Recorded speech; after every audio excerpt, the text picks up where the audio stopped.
Hello, everyone. Welcome to AKBC Day 3. Today we have 4 invited speakers, followed by posters, and then we have closing remarks at the end of today. Just make sure to vote for the Best Poster Award. We have sent an email to all attendees to vote for Best Poster Award, and we're gonna announce the poster at the end of the today in the closing session. Okay, so it's my great pleasure to introduce Jonathan Berant as our first invited speaker today. Jonathan is an assistant professor at Tel Aviv University and a research scientist at Allen Institute for AI. He's a leading expert in natural language processing, spanning in multiple areas, including question and answering, reading comprehension, semantics, textual entitlement, and so on and so forth. Most recently, he has done some amazing job on integrating neural and symbolic approaches for question answering, which he's going to talk about today. He has received numerous awards, including Rothschild Fellowship, and several Best Paper Awards from ACL 2011, EMNLP 2014, and most recently NACL 2019. Okay, Jonathan, start please. Thank you.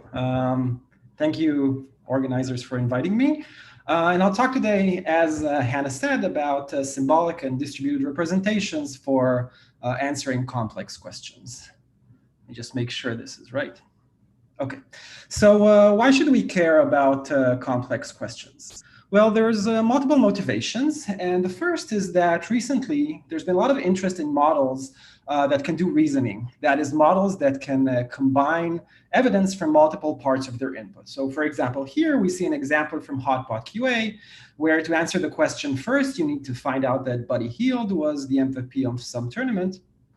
And then maybe in another paragraph somewhere else, it says that he played for the Sacramento Kings. Here's another example where in order to answer the question, you look at one part of the image to find the apple, then go to the right and check if the bowl has milk. And in both cases, it's pretty convenient to probe whether a model can reason by forming these complex questions, these questions that require multiple steps. But it's interesting to note that there's been very little work on just the question understanding itself, regardless of where the information is. A second motivation is related to generalization. So back in prehistorical times, Michael Jordan said that a good language problem is answering questions like, what's the second biggest city in California that is not near a river? Now, of course, no one cares about this question. This is not a question that is interesting. And the reason we think it is interesting, because in order to answer it, you would assume that you need to deeply understand the question, somehow compute the meaning compositionally in order to get to the right answer. So complex questions kind of lend themselves in a natural way to generalization rather to memorization of patterns. And last, the last motivation is that sometimes people have information needs for complex questions. So if you step outside of the usual Google search queries that we are all issuing today, if you start thinking about cases where you would like to ask more complex questions that require some research, like what fraction of the top 5 growing countries last year raised their CO2 emission, then you start getting naturally these complex questions. Maybe you're even planning your vacation or something. And I think if we're able to answer those, then this opens some new possibilities. OK, so how would you go about answering complex questions? Well, one possibility is to take a symbolic approach. So you take a question like the one that you see here, and you start decomposing it or basically breaking it down to simpler questions. Maybe first you find the list of East European countries. Maybe that's in some geographical database. Then from those countries, you find the one that is most productive. Maybe the answer to that is in some table on Wikipedia, and the answer is Russia. And then you find out how long do people live in Russia by going to some text. So you actually symbolically decompose this process to a sequence of questions. So this seems like a nice idea, and we really liked it already 2.5 years ago, and we wrote a paper about it. And the reason that we liked it is because it kind of seamlessly gives you the possibility to interact with black boxes that expect strings and can answer simple questions. It gives you a lot of interpretability about the way that the computation is happening, which is something that we know nowadays is important with reasoning shortcuts and dataset biases, etc. And it also seems intuitive that this should be useful for generalization, but I don't know. On the other hand, it's really hard to make this work. So to do this, you need to assume some latent decomposition, and either you annotate it or you treat it as a latent variable and marginalize or sample or something, and then training is difficult. So this can become difficult. And the second problem is that you have to decide on some formalism, which really reduces your flexibility. You need to decide what are the symbolic operations that you have, while neural models are much softer. OK, so the opposite approach, the prototypical approach, would be more end-to-end differentiable, which I call here retrieve and read, where given the question, basically you use some information retrieval, some fixed, let's say it's fixed information retrieval, and you try to get some text, some tables, a relational database. And once it's small enough such that you can just shove it into some neural network, then you just run it through the neural network and get the answer. And this is the dominant approach nowadays. People really like it, and for good reason, because it's easy to train. It's based on backprop, which we know works well for differentiable functions. With transformers, it really learns well the interactions between question words and text and tables and all the information sources. And you don't really need to think about the formalism. It's very flexible. It just learns representations on the fly. On the other hand, it has the drawbacks where you cannot really interact with a black box that someone else wrote that expects a string. It's prone to reasoning shortcuts, as we all know, and dataset biases. You don't really know what's going on inside. And also, for this to work, you kind of assume that the information retrieval step works. But sometimes the IR might be the hardest part. And we'll show some examples for that later. So popping up for a second, I've presented two prototypical approaches, but of course it's a continuum, it's a spectrum.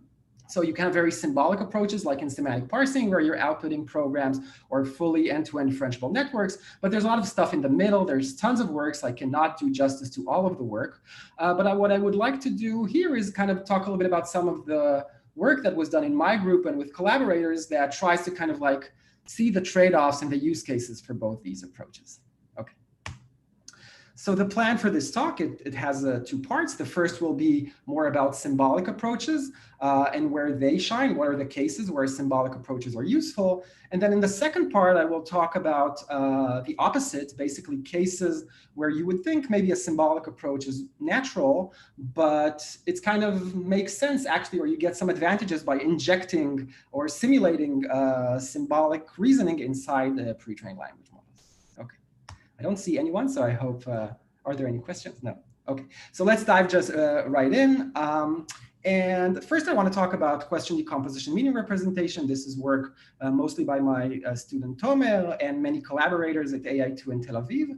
And the motivation is, if we really want to be serious about having symbolic models for questions, it would be useful to have a good meaning representation. A meaning representation that's similar to semantic parsing, kind of describes the computation, what is the sequence of steps that you need to take in order to answer the question. But regardless of where the information is, it might be in an image, in text, in database, we don't know. But on the other hand, you want to be able to annotate this at scale to enjoy the advantages of neural models. So this is what we wanted to do. And here's how we did it. Well, we collected questions from existing data sets. So these are data sets that other people collected. We did not write the questions. It's all complex questions written by people who release data sets. And we trained crowdsourcing workers to produce these meaning representations that are based on natural language. They are based on natural language in order for us to be able to train non-experts to produce those. But they are structured enough such that you can automatically convert this into something that almost looks like a program. So we did it for 10 data sets, 84,000 questions, where the answers are in text, in images, in relational databases. So let's see what this meaning representation looks like exactly. Well, given a question, a complex question like the one that we see here, QDMR, the meaning representation is just a list of steps, where each one of the steps should correspond to a single logical operation. And each step is a string, but this string is not just natural language. The annotators cannot just write whatever they want. Well, they can either use words from the question with some inflections or something.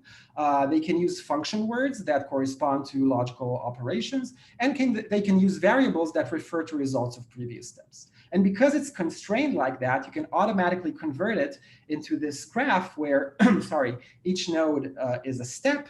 And you can even automatically detect with high accuracy what is the logical operation, and the edges correspond to the dependencies between the steps. So this is not executable, it's almost executable. Why is it almost executable? Well, because, you know, if the answer is in some paragraph and you have this operation of selecting all the papers that appear in the paragraph, well, you need to implement this somehow. This needs to be implemented. But if you implement the select and the project and the filter operations, well, now you can execute it. I'm not saying that this is necessarily the best thing to do, but that is what separates this from being executed against a particular information source. OK, so using the training set, we trained a parser. I'm not going to go into the details of that. It's a standard CopyNet parser.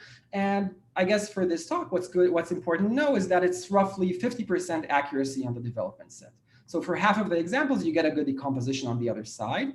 And I think there's tons to do. This is just a very simple model. We have a leaderboard. I really would love it if many people would work on this problem and improve the parsers that we have right now. This was published at Tackle, and it's already out there, so you're welcome to check it out. OK, so we have a meaning representation, but when you create a meaning representation, you should show that it's useful for something. So what is this good for? And there's been some evidence that being able to have decomposition of questions is useful from recent papers on multi-hop question answering and robust question answering. But the truth is that I don't really know what is the full potential of this meaning representation. I would love it if people use it as inductive bias for end-to-end models and in any creative way. In the paper and in this talk, I will present some of the utilities that we already found for it. One is for annotating semantic parsing data sets. I'm not going to talk about that, but I'll talk now briefly about how it can help for open domain question answering. So in open domain question answering, what's the usual, again, recipe? You have a question, a complex question, and you have some retrieval step where you get a bunch of documents. And then you run a BERT-style model in order to extract the answer from all of the documents. And the point is that the information retrieval step is hard. And it's hard because the question refers to these entities that are not explicitly mentioned in the input. So what we propose is to use a QDMR, the decomposition, in order to improve that. So what can we do? We can take the question and look at the decomposition and now start executing or answering the question step by step. Well, we can first find the actress that had the role of Martha Alston. We'll do some retrieval, run BERT, and get that it's Ellen DeGeneres, and then return the role that Ellen DeGeneres played in Finding Nemo and get the answer.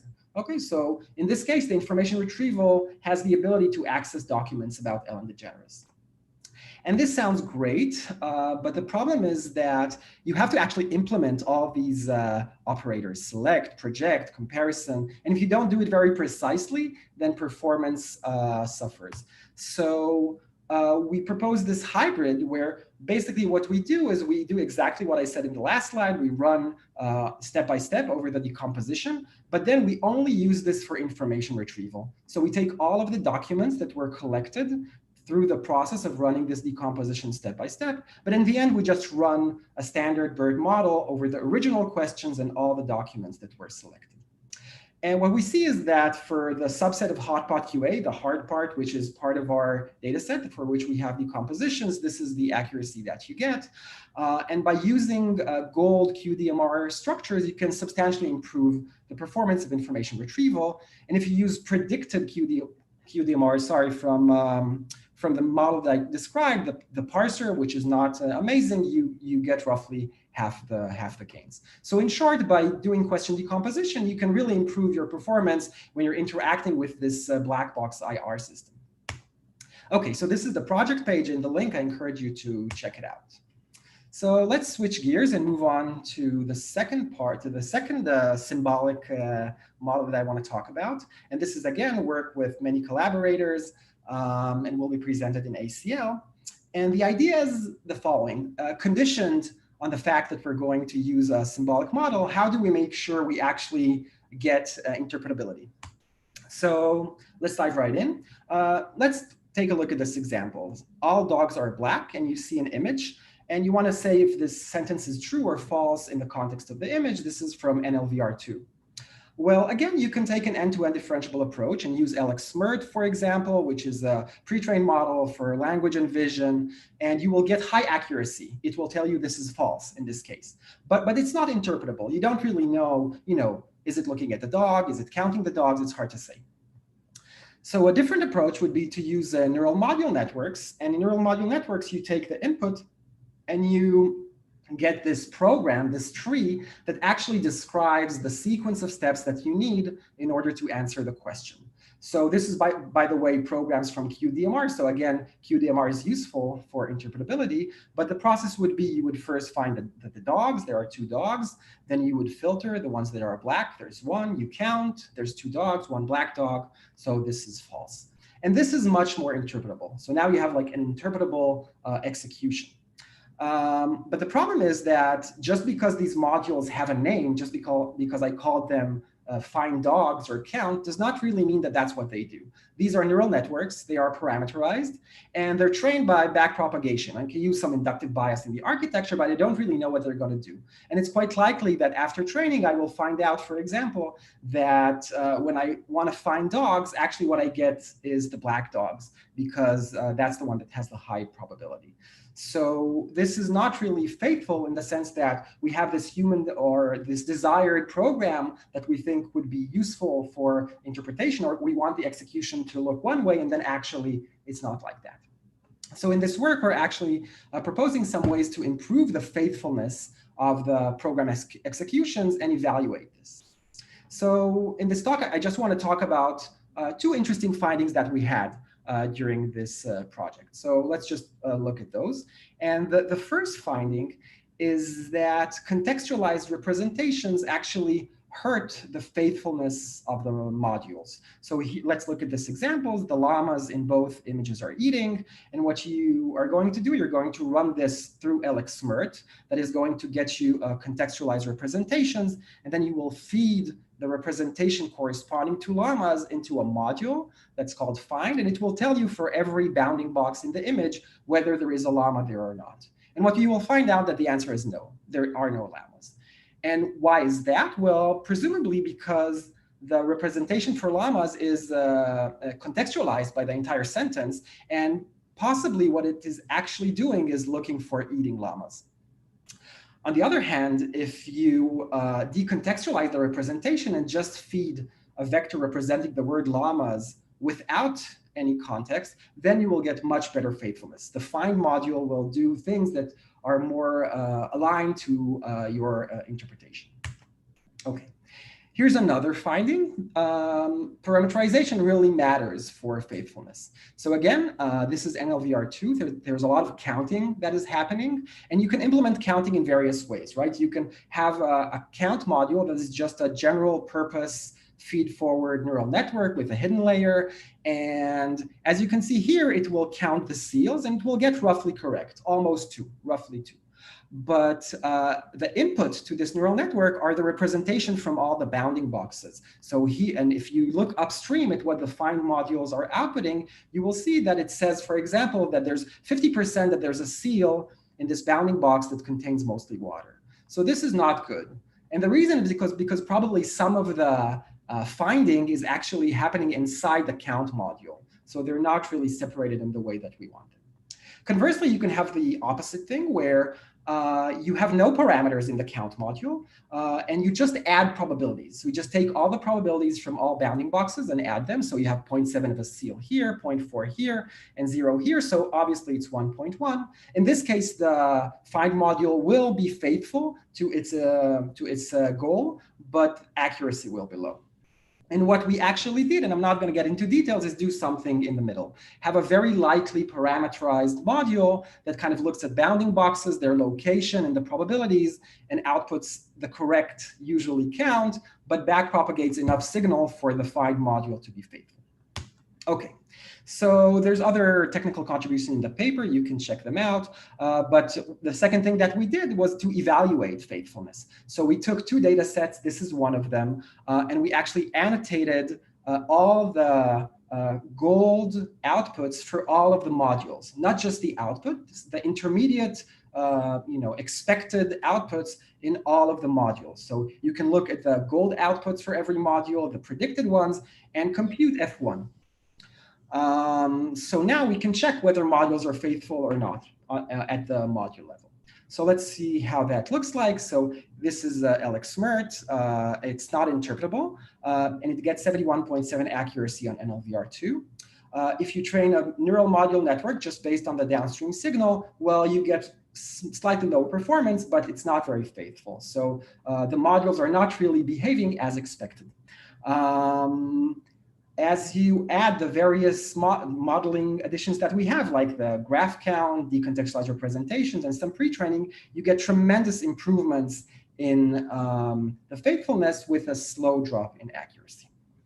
OK, so that's it for the symbolic part. We talked about QDMR and how it's useful for open domain QA and interpretable VQA, and about faithfulness. So in the second and last part of this talk, I want to talk about the opposite case. The case where you would think that symbolic approaches should shine or be best, but actually it's useful to think about it as injecting or simulating symbolic computation inside a neural network. This is based on work that will be in ACL in a couple of weeks, and also on paper that is on arXiv based on work at AI2 Israel, part of the AI gamification effort we have.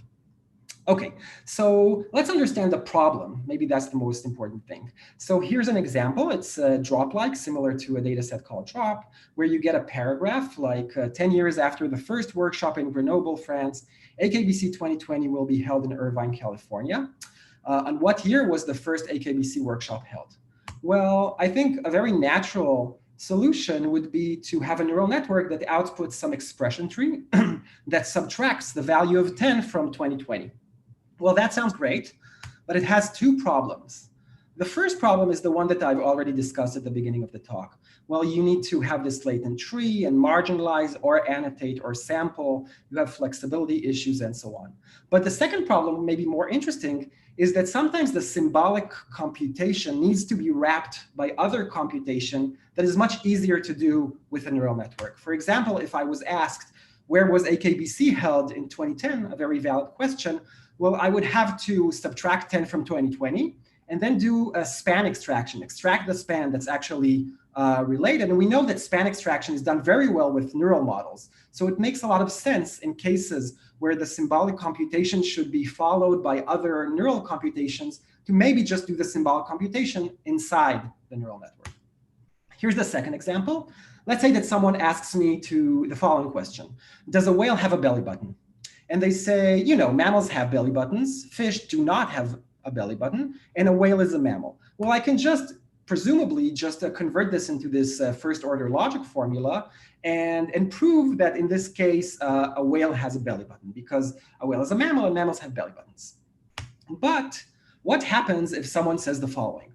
Does a whale have a belly button? And they say mammals have belly buttons, but fish do not have belly buttons. Well, now it's unclear, right? Is a whale a mammal or a fish? I don't know. But the point is that recently, and definitely in AKBC, people know that language models are like knowledge bases. Pre-trained language models have tons of information inside of them. And supposedly, it's quite likely that the pre-trained language model already knows that a whale is a mammal. So what we really want to happen is to somehow reason over both the input text and also the knowledge that is implicit and embedded in the parameters of the model.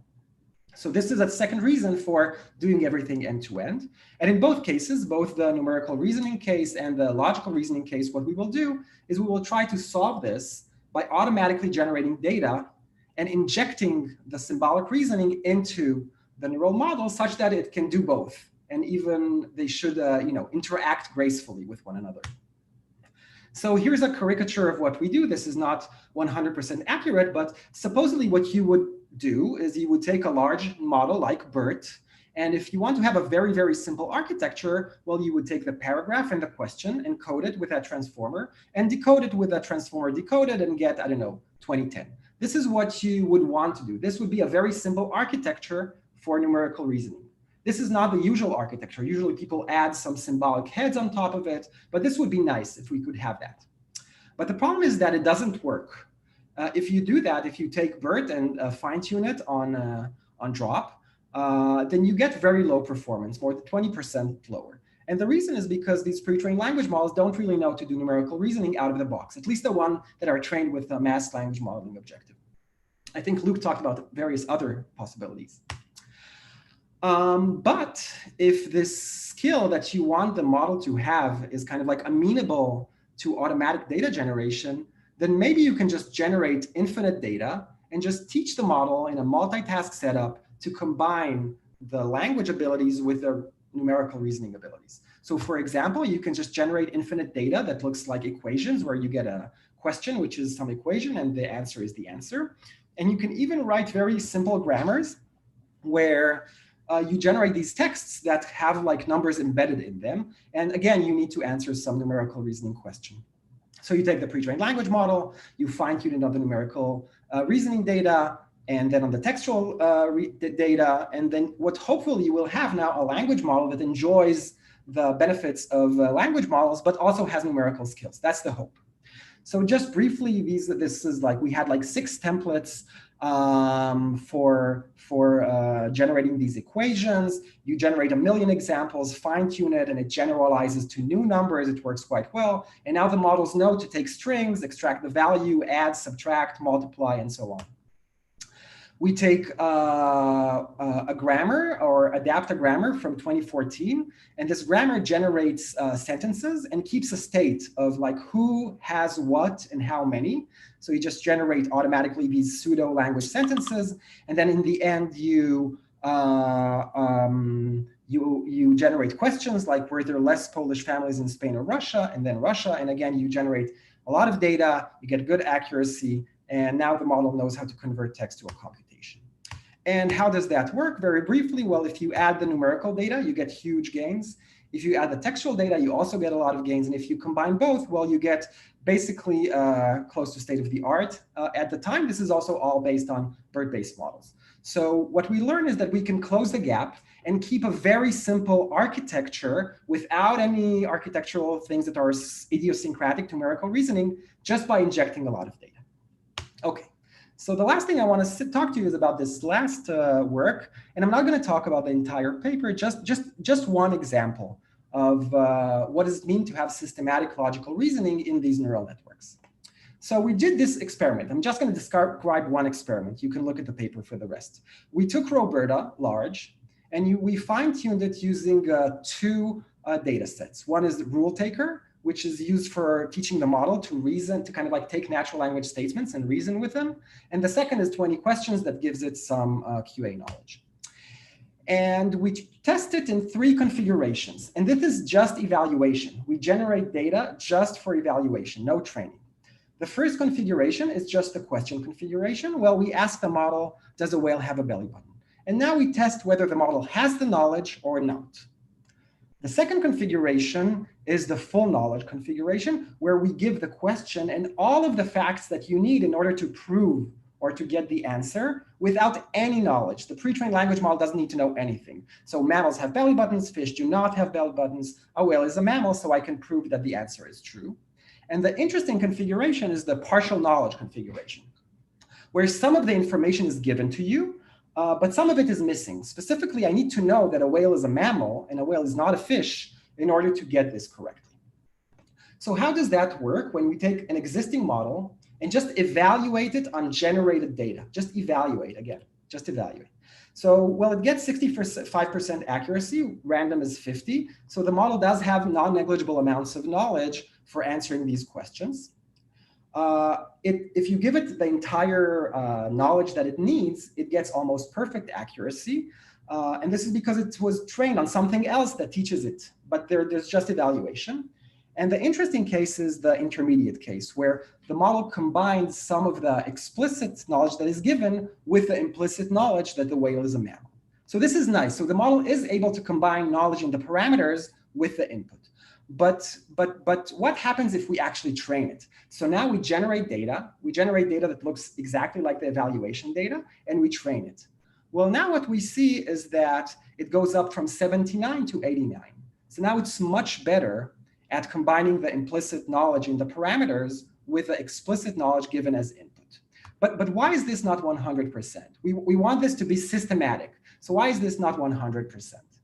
And what we find is that you can really explain the errors of the model. So if you want to do inference correctly, then the model needs to have prior knowledge. The model needs to know that a whale is a mammal, and it needs to know that a whale is not a fish. And if it knows these two facts, well, it should infer that a whale has a belly button. And we check, and in all cases, 80%, where it has this prior knowledge by doing probing, like we see here, it gets it correctly. So it gets almost 100% accuracy for the cases where it has the prior knowledge. So you can really predict when it will be correct, and you can even intervene and correct it by giving it the right facts. So we think this is really nice, and this led us to kind of like just take Roberta Large and start just injecting a lot of reasoning skills into it, like number comparison and chaining and whatnot. And we have very complex examples, but just as an example, you can ask the model, is Socrates younger than Barack Obama? It will say yes, which is wrong. But then you ask, but you tell it, Socrates was born more than 2,000 years ago. Now it will say yes, because it knows that Barack Obama is more recent than 2,000 years ago. So it's pretty nice. 1 minute warning. Great. Oh. This is the last slide. Perfect. Okay. So I just want to summarize this talk. I think some people like symbolic approaches, some people like more end-to-end approaches. I think there's merit to both, and it's useful to think about which is good for what. So I showed in this talk that you can use symbolic approaches for interacting with black box IR systems and to improve interpretability of visual QA models. And I've also shown that if you can automatically generate large amounts of data automatically, you can inject skills into a neural network and it will interact well with the other abilities. If you're careful, you can go into all the details. In the future, we presented this QDMR dataset. I'm really excited to see what people will do with it. I think there's a lot of possibilities. And also, I didn't really discuss generalization. So there's this intuition that symbolic approaches should be good for generalization. We have some new results on that. I hope to have that up in the next few weeks. So hopefully you'll stay tuned. And that's it. I can take questions. Thanks, Jonathan. Thanks for the great talk. So we had a lot of questions. Let me start reading.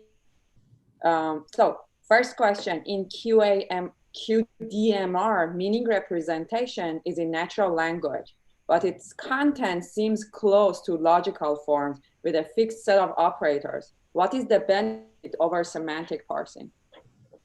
Well, okay, thank you. That's a great question. Well, the idea is to do semantic parsing over things that are not databases, right? So semantic parsing, you usually assume you have knowledge. It is in some knowledge base, and you need to interact in the language of the knowledge base. So this is trying to simulate semantic parsing where the information maybe is in a paragraph, maybe in an image, maybe in a table. So that's actually the goal. So it wants to be semantic parsing for any information source.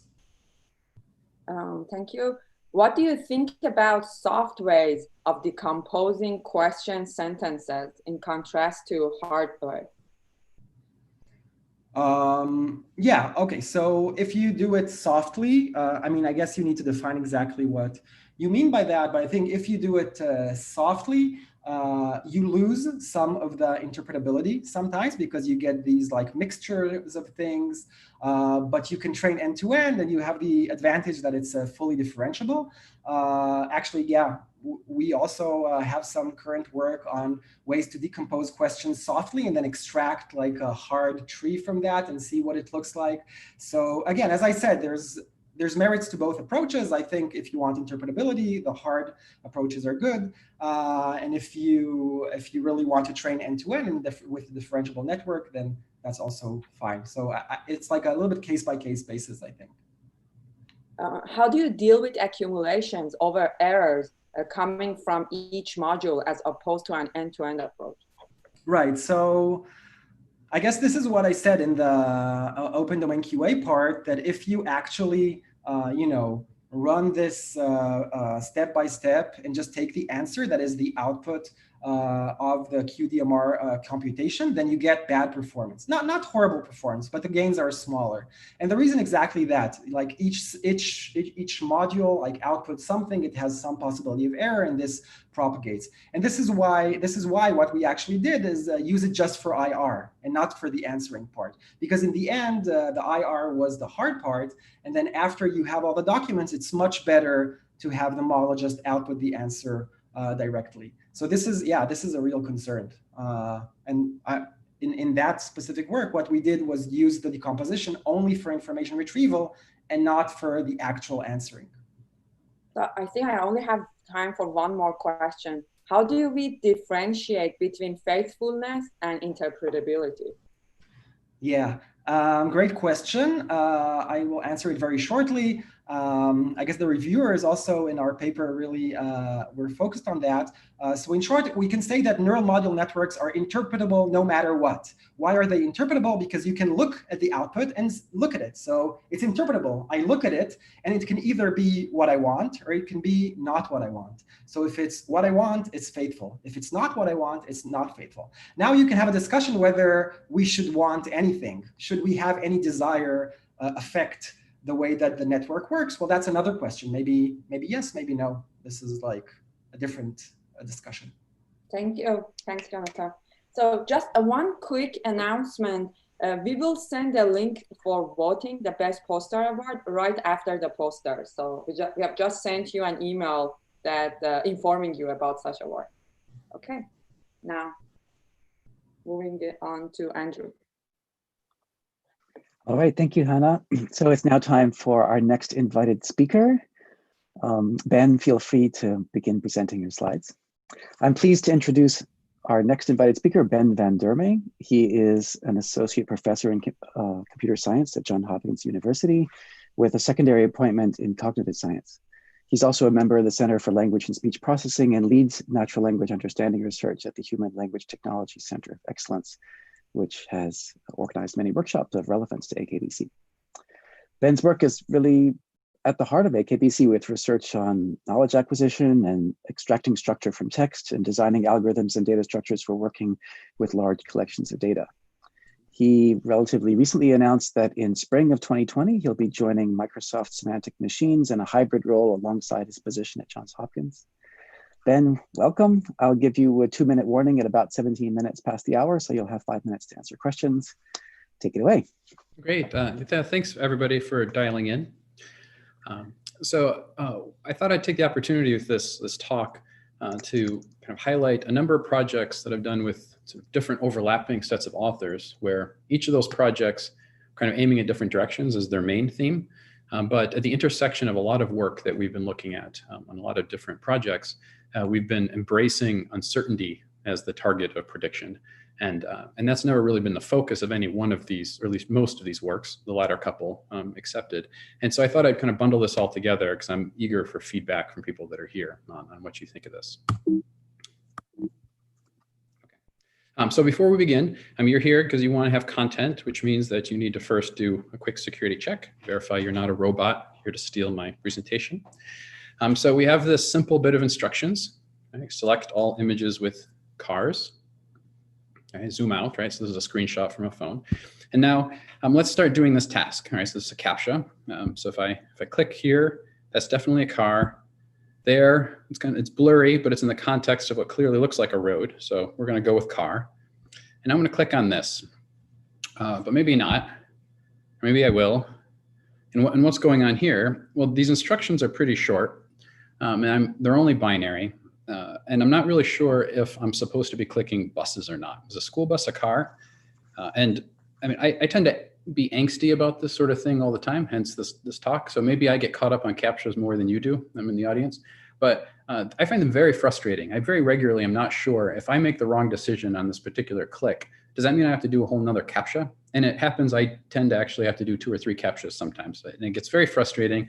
And this talk is basically about this idea of hard binary decisions based on instructions. All right, so let's zoom in more on linguistic evidence, which will be the focus of this talk. So I've been concerned about this kind of vaguely for decades, but this particular project on proto-roles is what really started me kind of down the line of doing a number of pieces of work. So lots of people here in the audience know about what an agent is, or at least roughly you do, maybe a whole PhD thesis on it or a whole research agenda on predicting these labels called agents, a semantic role. And the linguist Dowdy in '91, amongst many other people, tried to decide, like, what does an agent like actually mean? What do we mean by agent? And everyone seems to agree that agents are definitely like, they're the things that caused events to happen. They're aware that the events happened. They wish for an event to happen, and so on. All right. So if we pull a sentence out of prop bank, all right, we can form this a series of different questions that we might ask of, all right, well, was the assassin who's in some sort of syntactic position with respect to this predicate killed, did they cause it to happen? And yes, and yes, and yes. Okay, very clear-cut agent, right? This is an agent if there ever was one. Now, if we pull out this sentence, also from prop bank, a similar syntactic position with respect to the predicate, the same predicate, well, definitely she caused it to happen. But probably, maybe they were aware of it, but the sentence isn't clear, right? And even did they wish for it to happen? Probably not, but again, not clear from this sentence. Right, so it becomes a little harder for me to decide, is this really the agent? Often I might say it's an agent, given that I have to pick from a set of labels of agent or other things that are much even less likely that for a particular item to satisfy the definition, but it's not very satisfying. But more broadly, when I get to this point of this whole talk, that people are generally uncertain in their judgments. They can be uncertain about CAPTCHAs, and in particular, they can be uncertain when they process language. Because language is ambiguous, and critically, it's usually very underspecified. And we rarely know for sure what a speaker or author actually intended when they communicate. Right? Language is a very narrow communication medium. And when I ask people to label data, okay, reasonable people, and I don't mean like random adversarial people on Mechanical Turk that are trying to make a living as quickly as they can. I just mean like trusted annotators can be very confident that they are uncertain about what a sentence might mean with respect to a question that they were asked to annotate. And so this talk is about maybe we should open up and let people directly express their uncertainty when they're labeling data. And then let's build models that predict that uncertainty directly. So this is the main things we're going to talk about. How might we go about collecting these judgments? And then what are some examples of where this uncertainty might appear? All right, real quick, we kind of know what an ordinal is. And if you don't know the word ordinal, then you know Likert scale. And if you don't know Likert scale, then Likert scale, then you know like some examples I'll pull from Wikipedia. Okay. So these are there's little options I can pick, but they're not multi-class labels, right? They're ordered. Right, there's an inherent order to these decisions, to these labels I might apply to a given question. And if you're in, say, sentiment, you know all about this, right? So this is like a 5-point star rating, like on a review. Now, if I move over to scalars, there's a couple different common ways I might get a scalar judgment of uncertainty. So one, I could just take an average of ordinal values, or I could directly annotate them. And what do I mean by averaging ordinal values? Because the example I just gave was a question, and I just like give a label. I just pick one of, say, 5 options. So what am I averaging over? Well, we know that annotators don't always agree. They're not always perfectly consistent. And so, for example, there's this project by David Bauman and Noah Smith in 2015, where they use an ordinal scale on giving people judgments, asking for people to give judgments on how conservative or liberal a piece of text appeared to them. Okay. And since we can't assume that everyone has the same, say, political inclinations or the same interpretation function, then maybe they're going to give different judgments, and we're concerned with sort of the aggregate interpretation over a number of different people. So how are we going to do that, right? If it's this fixed like labeling strategy? Well, you all I think know this drill. So we have this setting, and we're going to map our ordinal labels to numbers: -1, -2, 0, 1, and 2. And we're just going to assume that they correspond to a fixed unit interval right, between them. And we're going to start doing things like this. I would say, okay, one person says -2, another person says -2, someone says -1, 0, 2. And now I want to aggregate these, and that's easy. I just take the mean. All right, so at this point, like people in psychometrics start weeping, right? This is generally not considered appropriate to do, right? The annotators generally might not think that there's actually a fixed interval, right? The fixed same distance, same numeric distance between each of these different labels, but this is what people do. This is what Bauman and Smith did. This is what I've done plenty of times and continue to do. Lots of people in our field average ordinal values, and there's a lot to say about that, but we're not going to get into that here. But that's one way we can get scalars. You also could directly annotate, right? So just present a scalar interface to people directly. And so now I'm going to spend a few minutes on something that we referred to as EASL. And this was with Keisuke Sakaguchi, who's now a researcher at AI2. Okay. So as we said, annotators don't always agree.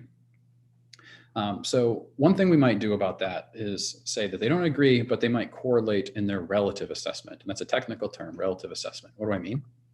Well, rather than asking for people to directly label things, I could ask them to sort. Right? This is the same question that Bauman and Smith were asking, but now I might do something like this. Okay. So people might not agree on a particular label on an ordinal scale, but they say, if I have to sort these three things, they might all be very consistent with one another. Okay. We had a project a set of years ago where we were one of a number of different groups of people that were taking a look at a lot of data coming out of WMT, the machine translation community, every year for a long time had been running their evaluations where different systems would run on the same source sentences. They all output different outputs, and then you'd ask people to sort based on quality. And so now you have all this sorted data, and then the question is, who won? Like I want to rank the systems based on who won. And so maybe we need to find some way to convert relative assessments into scalar values associated with each of the underlying systems in order to see who won. And we had a particular framework that extended something coming out of Microsoft based on playing Xbox games, determining winners. And this was used for a few years for determining winners in WMT. And so with that in hand, we then thought, well, maybe we can do better than just sort of converting pure relative judgments. So direct assessment, which is sort of contrasting to relative assessment. That's a direct assessment. You directly assess, you give a value. This is also direct assessment, a little slider bar, right? So we can slide the bar based on how conservative or liberal we think something is. And so this EASL project had what I now refer to post hoc as basically a front-end component and a back-end component. The back-end component I'm not going to get into. That had to do with various schemes on how to select items that we want to label iteratively, if we want to get multiple labels over the same data point. I'll put that aside here. I just want to focus for a moment on this idea of combining in the front end, the annotation interface, a direct assessment protocol with a relative assessment protocol. So rather than putting one item in front of a user at a time to give us a little slider bar judgment, I'm going to pick roughly, say, 5 items and put it on an annotation interface.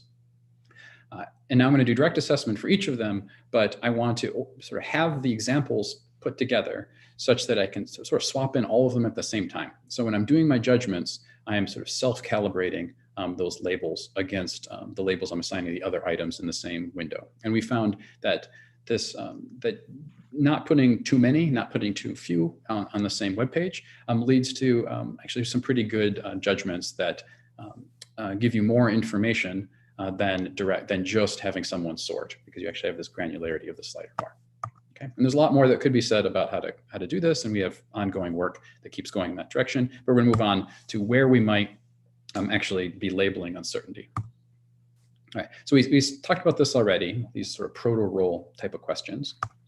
And the first effort on this, where we started doing crowdsourcing in bulk on those kind of questions, was again about 6 years ago, where you have a sentence, you highlight a span, and you ask a natural language question. Right? So we decompose the semantics of what this sentence means into a series of individual questions. Right? So how likely or unlikely was she involved in the killing? And you put that on an ordinal scale. And over the years, we've done different projects using different modifications of exactly how we frame the questions and exactly what the interface is. And then especially my colleague, Aaron White, spent a lot of time on how to sort of calibrate across different annotators, across different questions, and to try to smooth out some of these ordinal judgments. And this all has led to what we broadly call the Decompositional Semantics Initiative. From that one project, there's now many projects across multiple schools. This isn't a function of my own lab. This is just generally a collaboration. We're trying to reimagine what it means to annotate linguistic semantic data. And if anyone's interested in that, you're free to contact me sort of offline. We're more the merrier. So a lot of the work that we've done so far has all been put together in one big mega data set project. That was at LREC. This was especially driven by Aaron, which he discusses on an NLP Highlights podcast, where your data looks like this. You got sentences, you got syntactic structure inherited from the Universal Dependencies project. And then we find events, participants, and relations through projects that I won't talk about here. That's all tied back down to the syntax. And then we've got this stuff. Now let's zoom in. All right, so we have subspaces of different kinds of questions that we might ask. So these are the proto-role questions that we've been talking about before. So whether you were aware of something, whether you caused something, and so forth. We zoom over here, you say, well, what's going on here? So the different subspaces. We're talking about things like factuality or genericity in time. And let's dig into that a little bit. All right, so factuality is just something that was pushed a lot by Aaron, but especially then my student at the time, Rachel Rudinger, who will be starting as a professor at College Park in the fall. And she also, there's a podcast on this as well, if you want more details. So in factuality, we're concerned with, I have some sentence and I'm going to point to a particular event, and I want to know, do I think that the author believed that that event actually happened in the real world? Okay, so when I say Ben cleaned the house yesterday, it seems like most people are going to agree with high confidence that the author believes that event actually happened. In this case, probably, the event maybe probably happened, but we're not so confident. This sentence, usually that sentence is uttered in a context where Ben didn't clean the house, but I still could have. And there forget is a pretty clear linguistic signal that that event did not happen. All right, so this isn't a binary judgment I can make. I have various degrees of certainty on how likely I think that event happened from the perspective of whoever wrote this sentence. Right. And this is a good example where other people in the field have already been thinking about this, both in linguistics and computer science. Right. So this is just a few pieces of work that are most related to what we've done. There's work before FactBank and after FactBank, and various other projects on trying to predict uncertainty. And the field is converged at this point to this particular problem is mapped to a -3 to 3 scale on how likely or unlikely an event happened from the perspective of the author. Right. Now genericity. Right, this much less attention has been spent on, but there have been some other projects before ours. And a lot's going on in that project. I'm going to give a very crude version of this.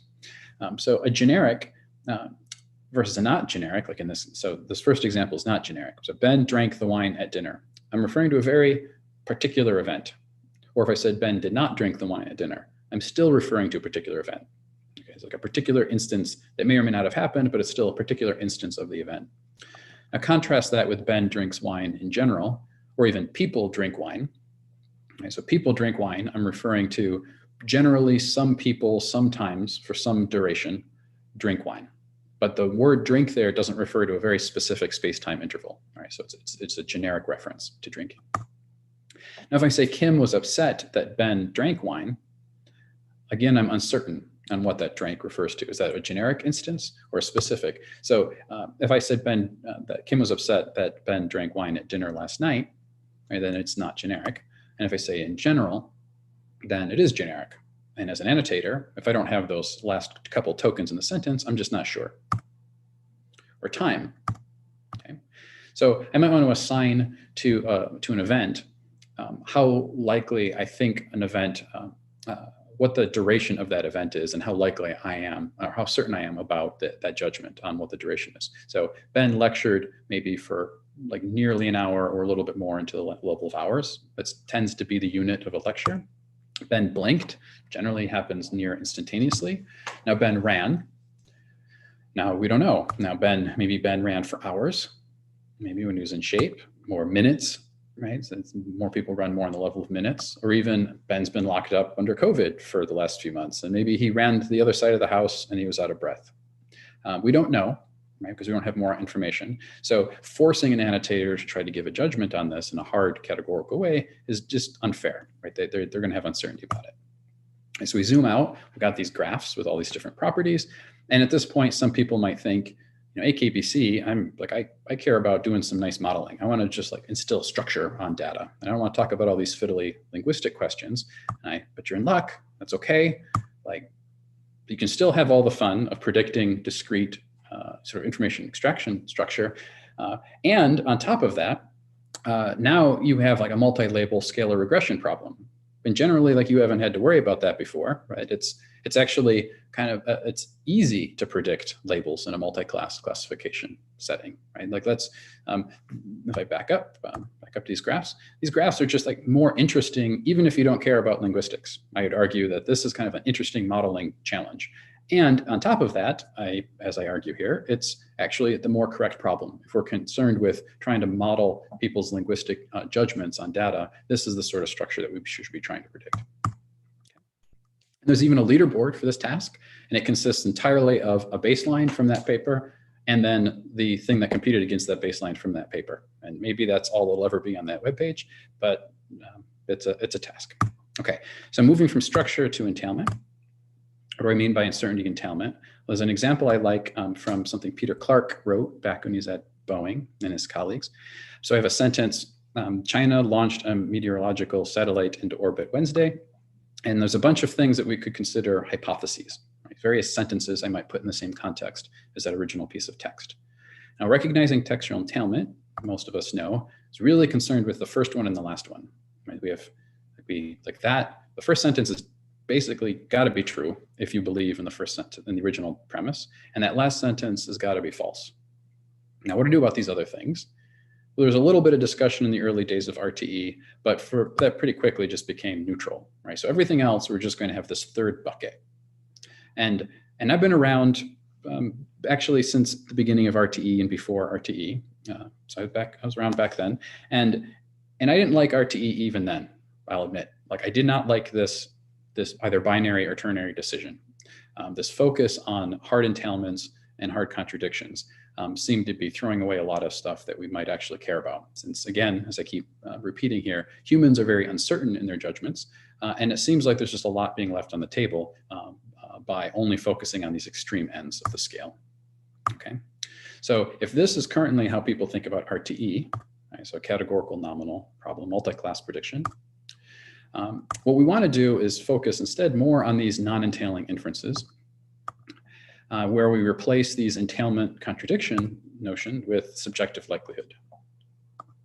And so this is a way instead that we could be thinking about textual entailment, or this is a way that we could be thinking about textual entailment. Okay, and I'm going to be talking about these latter two right now. So to recap, let's get rid of this. I never liked it. I don't think we should. I don't think this is how we should be thinking about textual entailment. Let's talk about these instead. So ordinal natural language inference. This is based on a project a few years ago with Shang, who's now at Microsoft as a research scientist, Rachel, and my colleague Kevin at Johns Hopkins. All right, so this project was about building up a big collection of common sense, recognizing textual entailment examples. But common sense often, inferences that you can make with common sense often aren't very crisp, there aren't firm commitments. And so we needed to be able to extend the protocol, the standard RT protocol, to allow for these more uncertain judgments. So if we go back to this original example that I had before, we want to have something like this. Okay, that different kinds of entailments are more or less likely. I want to be able to label them, and I want to be able to predict them. All right, so how would we go about getting this data? Well, I had a project with a student at Rochester a bunch of years ago on over-generating and pruning. So you generate lots of data from common sense KBs, and you label that with the crowd. This is Jonathan Gordon. And so we pulled that idea in here, where we could have elicited from workers like SNLI, right? So you have your workers are presented with a premise, and then you ask people to write stuff down. I'm a pretty big believer in not doing that. There are certain cases where that's a good idea, and it's not to knock SNLI, but directly eliciting sentences from annotators, for my purposes, often is not a good idea. At least there's too many human biases. So we're generating text via automatic text mining and seek-to-seek models, just real quick. So we built up a common sense KB. So then if I have a sentence like a child is reading books on a park bench, then I can say, what do I know about books? Well, I know books can be borrowed from a library, at least sometimes. So I'm just going to generate a sentence. Well, how about, in this case, how about these particular books are borrowed from a library? Now this is a candidate, this hypothesis candidate. Or I could take a bunch of premises and I could feed them through a model that was trained to generate, based on a premise, generate candidate hypotheses. And this was led primarily by Rachel at the time. And to my knowledge, I think this was actually the first application of seek-to-seek for generating out hypotheses based on premises. This is now kind of a popular topic. And so now based on these candidates from a couple different approaches, we then can annotate them with these with an ordinal protocol, right? Similar to what we saw in the first portion of the talk. And so now you end up with this like nice data set, and the JOSI refers to the Johns Hopkins ordinal common sense inference data set. I think getting that right. So now you have a series of examples that are, I think, just more interesting. And not only are just those examples potentially interesting, just the general way of creating this data and the fact that you can have things on a more finer grained scale. That work was meant not so much to build a big giant data set for people to bang on, is more meant as a proof of concept that it is feasible to get something beyond this ternary multi-class labeling kind of problem. And we were hoping at the time, like in 2017, that people, or actually 2016, when the work was originally done, we were hoping that people would start building data sets like that. And we thought it was obvious. It's clear that we were right, that this is the way that people should be doing things. And that didn't seem to be the case. People did not pick up this idea. So SNLI and a bunch of other data sets that we looked at, you can pipe it through the same protocol, and then you can view this either as a sanity check on like are contradictions actually deemed primarily impossible, or it's more of like diving in to say that even things that people were forced to choose as contradictions, they don't actually consider to be strictly impossible. Sometimes they're technically are possible, right? And even the entailments aren't necessarily always even very likely. All right, another ordinal RT data set that's more of an AKBC theme. So we had this project a few years ago on recasting a series of data sets from structure prediction into NLI. Like around 2018, everyone was getting really into RT NLI type problems. And we thought, well, there's all these data sets sitting around from information extraction. What if we just map it all into NLI problems, and then people might work on those instead. And so one example of this was coordination with Eli Pavlik, where we took born-in data. So like a bunch of stuff labeled with various kinds of relations, and we generate data like this. Okay. And where you have lots of different examples of people of people's names in various locations, and then you just ask people, how likely do you think that evidence supports the fact of someone being born in someplace else? Okay. Now from there over to uncertain natural language inference. All right, so this is a project being discussed next month, but this is actually something that started a number of years ago. So we're gonna go back to this distribution over SNLI. And there's a property of SNLI that maybe some people are aware of, that the data consists of one premise and 3 hypotheses. Okay, so you elicit 3 hypotheses per premise. And a small subset of the data actually has more than 3. There's a fair number of hypotheses that are all labeled as neutral. And so while there's various things that I really like and then don't like about SNLI, there's everyone knows SNLI, so we thought this would be a good data set to try to show this.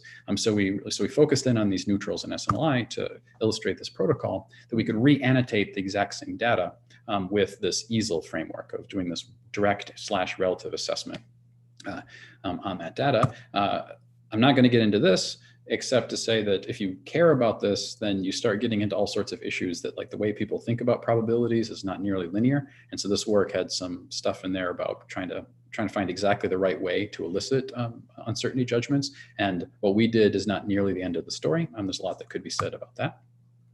But kind of rushing to the end of that project, what we end up with is this data set where, rather than a 5-way ordinal judgment, we now have uncertainty judgments on a 0 to 1 scale. And we can look back at 1 minute or less. Thanks. And we can look back at those original judgments from SNLI and see how they map to that scale. And so we have examples like this, like a man singing a microphone. People think that's very likely. Man performs a song. It's less likely that a man is performing on stage. It's even less likely that a man's performing in a bar. Even less likely that a man is singing the national anthem at a crowded stadium. And note that all of these are considered just one single label, neutral, under SNLI. But there's so much interesting diversity here in these hypotheses. And what we've shown is that it's not that hard to actually collect these judgments. Right? And what I'm not talking about here is it's not that hard actually to model these judgments either. Right? So we're leaving a lot on the table when we think in more coarse categorical labels. All right, so that's it. And I can take questions. Wonderful. Thank you so much, Ben. You have a bunch of questions. I'll jump right in. Using discrete labels in downstream applications is clear. How do you see using the continuous labels in downstream tasks? That's a great question. Nothing that I discussed in this, with the exception of the application to relation extraction, is actually a downstream task. So that would be one thing. So I can put my computational linguistics hat on and say, I don't care about applications, to say what I'm really concerned with is how people process language. And so and people have uncertainty, and I'm trying to model people. Now, shifting over to actual applications, I could talk more about this maybe in the hallway conversation, so let's leave it for a longer discussion. But at least one way that you can make use of this information is for pre-training encoders. So that you build a model that can predict this, where you have you're getting more information per unit of annotator time, which you would then imagine is then better propagating into your system's ability to read the text in the first place. Yeah, so if I can read between the lines. So just in terms of how to train from data labels in this way, rather than training to a peak distribution on just a single answer, you could imagine training to match the full distribution that came from humans. Is that part of how you imagine this being used? That's right. So then I'll use maybe chair's discretion to jump to a lower ranked question that seems very related. So this reminds me of distillation, as in the neural network training method, but with data from humans. Are you able to train, do you think, smaller models from examples because you're training from distributions like distillation is able to do? Well, that's an interesting comment. I've thought a lot about distillation in the context of this, more from the linguistic side, that it would be that these sorts of questions might actually make for good linguistic unit tests when you do distillation. Now, whether not flipping that on its head, going in the other direction, I hadn't thought about that, but that's an interesting connection. All right, good. All right, next question. How do you distinguish between inherent label uncertainty and uncertainty that exists only because annotators are undertrained or instructions are unclear, et cetera?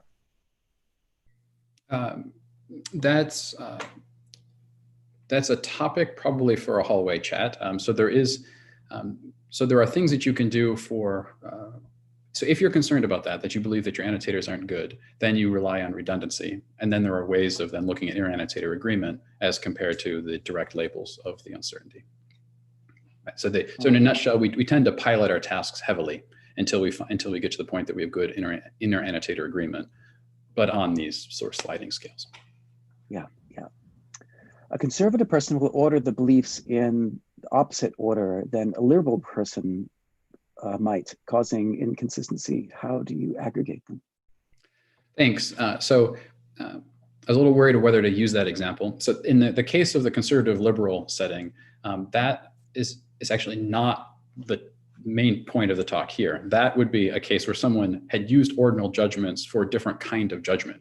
Right? So there it's a conservative versus liberal as compared to how certain are you about the answer to a particular question. That's a cop-out because you could then say, well, what if I ask the question, is this conservative? And then you have to give a judgment on conservative or not. But I think then you can get into the point to say, well, putting your own politics aside, let's think about someone else. And I ask the question, you have a friend that's very conservative. If you present the following text to that conservative, do they believe it will be that they would consider that conservative or liberal? And hopefully, no matter what your own personal politics are, you'll be able to do that judgment with reasonable accuracy. Yeah. Is it possible to unsupervisedly discover this uncertainty from pure text? For example, use distributional inclusive hypothesis?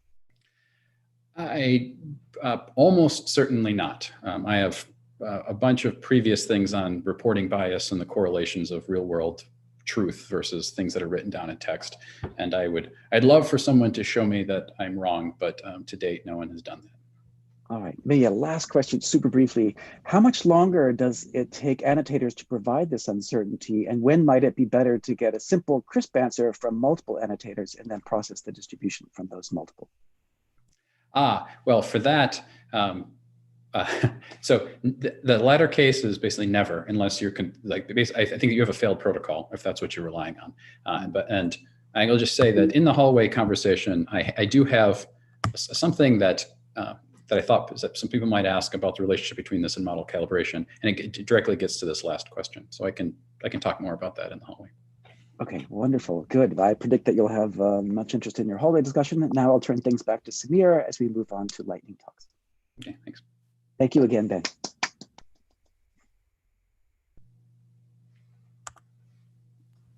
All right, thanks, Ben. So now we're going to have the poster session where I'll play all the videos. These are 5-minute videos. I'll be playing 12 of them. Just a reminder that right after this, we will send out, or soon after this, we'll send out the link to voting for the posters. And there's going to be a best poster award at the end of the day. And we only have a narrow window for voting, maybe about an hour and a half or so. So yeah, please look at all these videos and vote for the best paper awards. Share my screen now.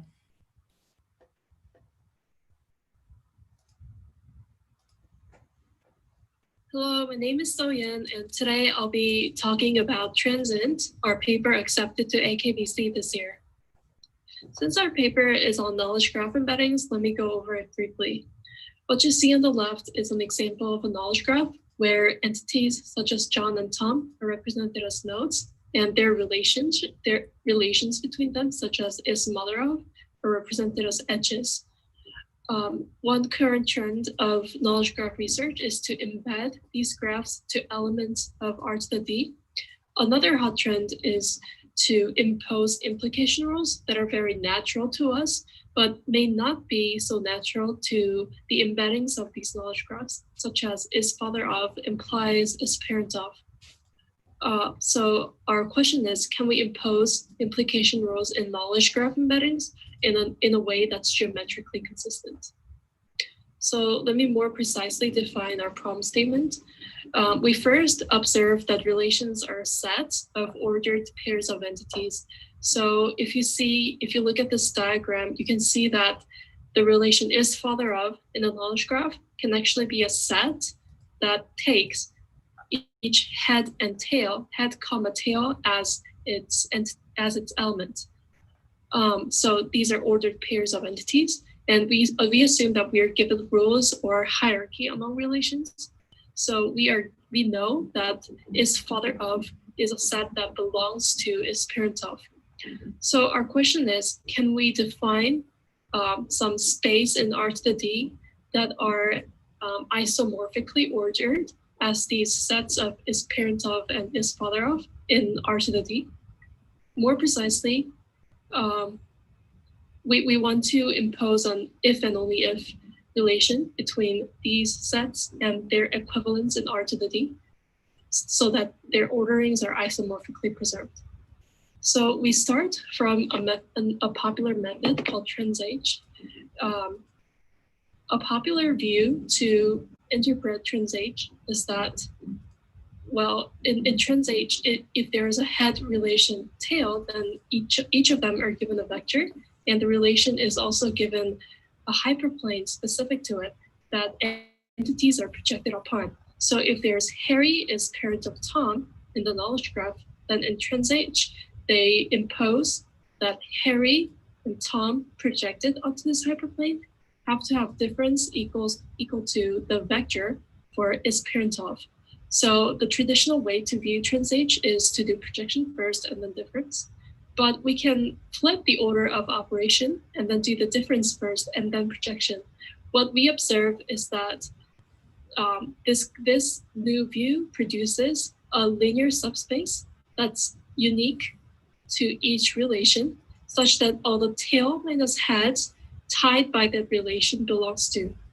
So let's call this red line the relation space of this parent of.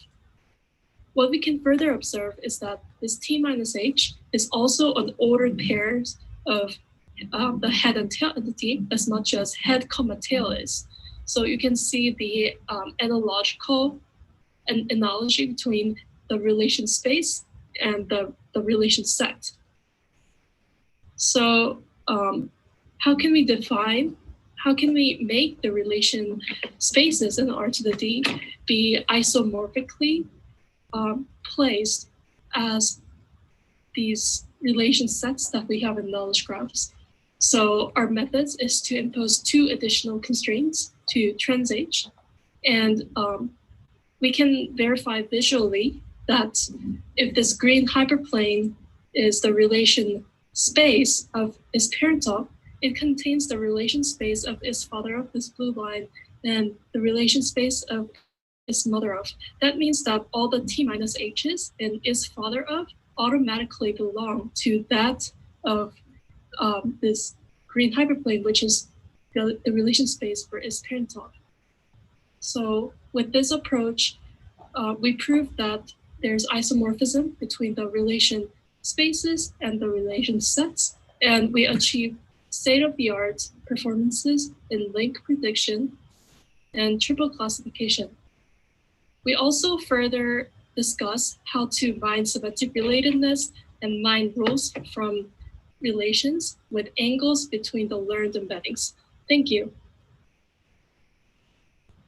To this very short presentation on learning queries and product networks at AKBC. I'm Vaishak Bell, and this is joint work with Emily Lebray. To put this work in context, this rests at the intersection of 2 themes. On the one side, we are interested in learning probabilistic models, but as we know, these turn out to be intractable because inference itself is intractable. This has led to a kind of paradigm called structural learning, where the idea is to learn a representation where you can compute conditional probabilities fairly efficiently. So the one we focus on are these so-called sum product networks.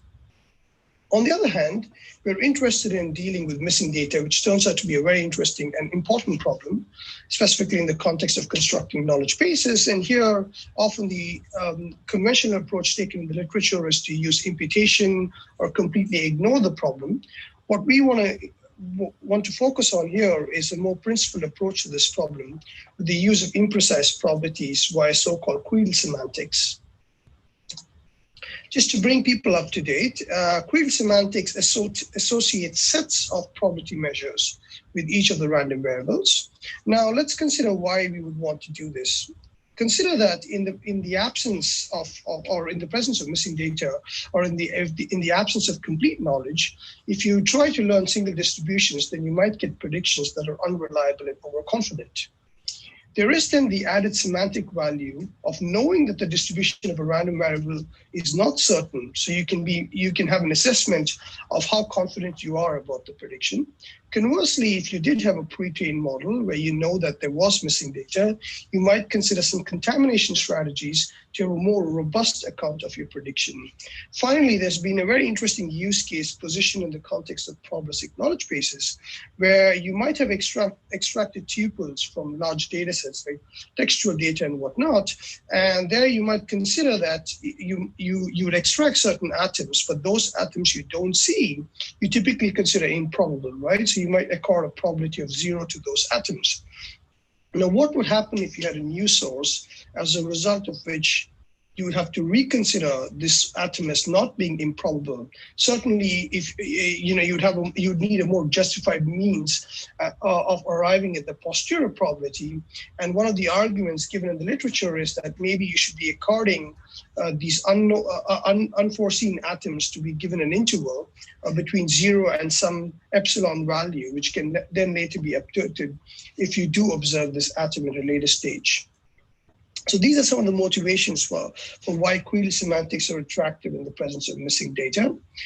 To see what these representations actually look like, consider that, again, some product networks are representations where you can perform inference polynomial in the network side. So on the left-hand side, for instance, you see one such network. It's, as you can see, at the leaf node, you have these random variables, and these are essentially indicator variables, as it turns out, because they capture both the positive and the negative instances of these variables. And internally, you have sums and products, right? So this represents kind of network polynomial of the underlying Bayesian network. And if you wanted to compute some kind of conditional probability or even a partition function, you can do this by a bottom-up pass. On the right-hand side, we see the creedal extension of this. And what you immediately note is that you no longer have numbers for weights, rather you have intervals. And these intervals are captured in this little figure we see. These are essentially sets of extreme points capturing all possible values that these weights can take. What we're interested in is, in the presence of missing data, can we provide a justified means as well as an algorithm to kind of learn these representations efficiently and perform inference with them efficiently, so that we can have some kind of robust as well as a precise account of the confidence in our predictions. To kind of look at the evaluation of this representation that we learn, we contrast it and compare it to existing sum product networks. And mainly we're interested in two things. On the learning side, we want to see how good are the learned models, so what is the log likelihood? And on the inference side, we want to see how accurate are these models when you vary evidence as well as query atoms. And we're looking at two variants of queryless PNs, one where we deal with the data set with 1% missing values, another where we're dealing with 5% of missing values.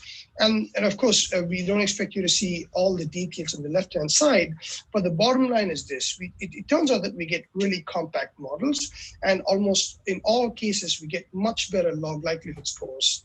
I'll point out that the paper includes a number of additional theoretical results, as well as complexity results, as well as an analysis of how inference can be done efficiently.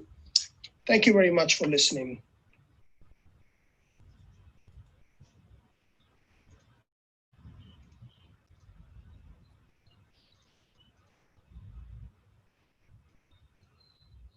Hi, my name is Daihong Liang.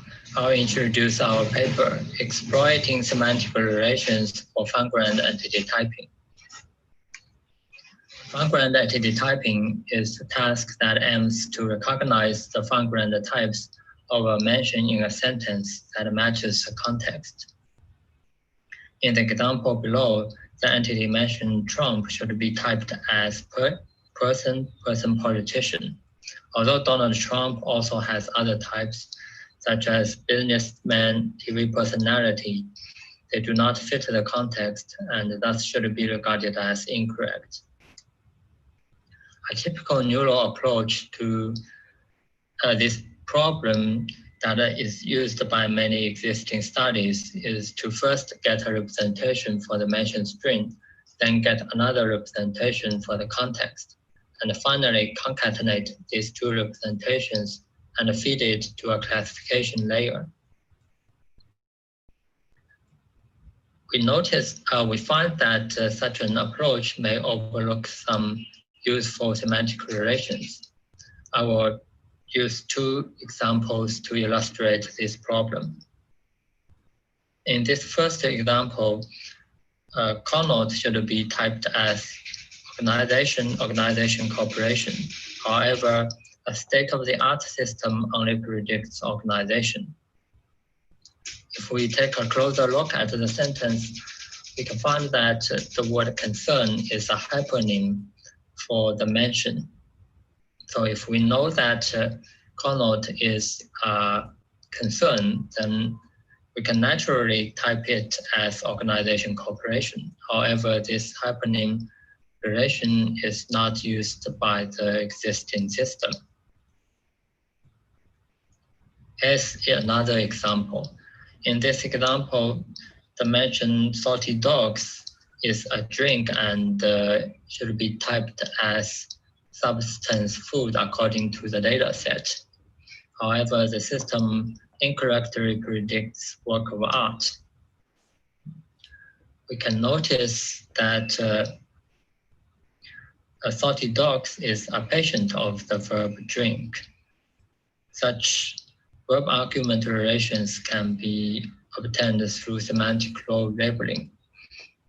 And if we know that salty dogs is something that can be drunk, then it should be a drink and it should be typed as substance food.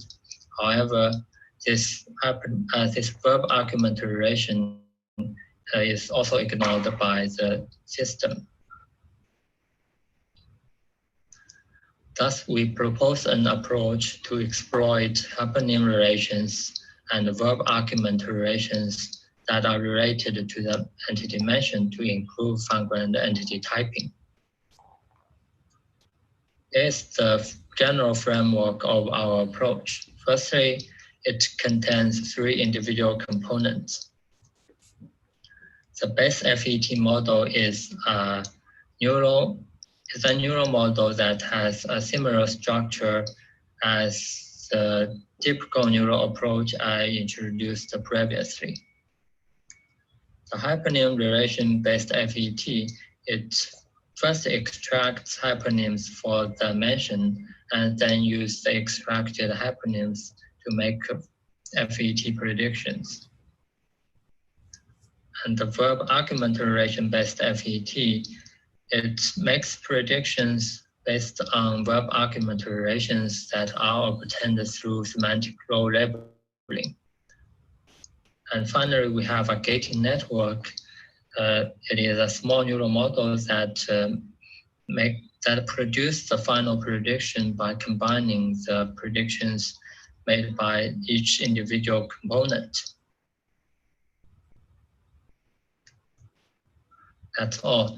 If you are interested in getting more details, you can read our paper.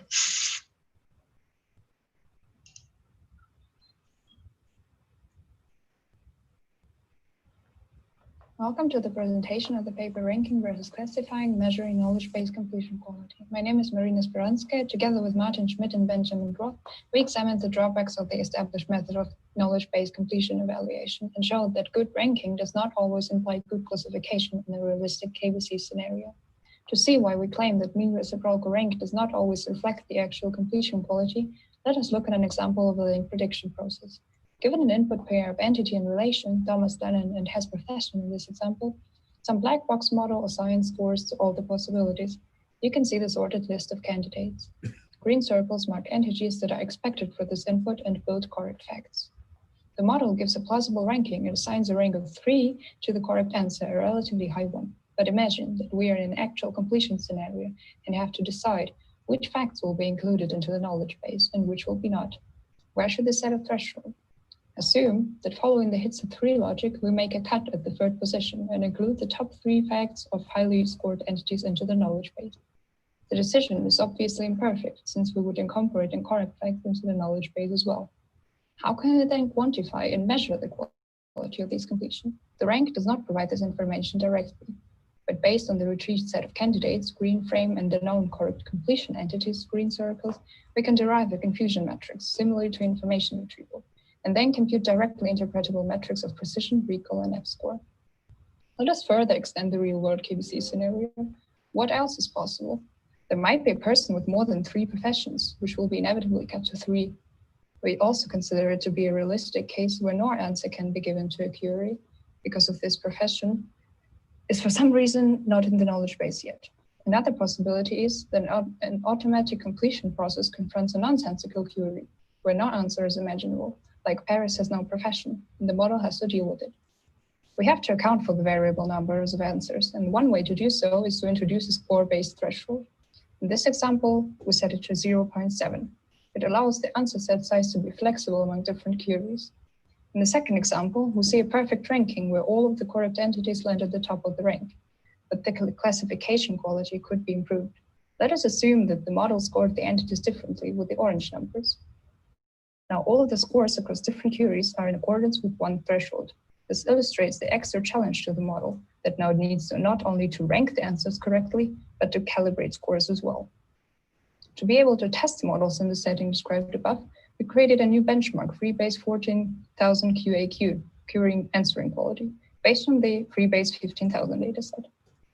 To meet the requirements of the new evaluation, certain manipulations are made in the evaluation data.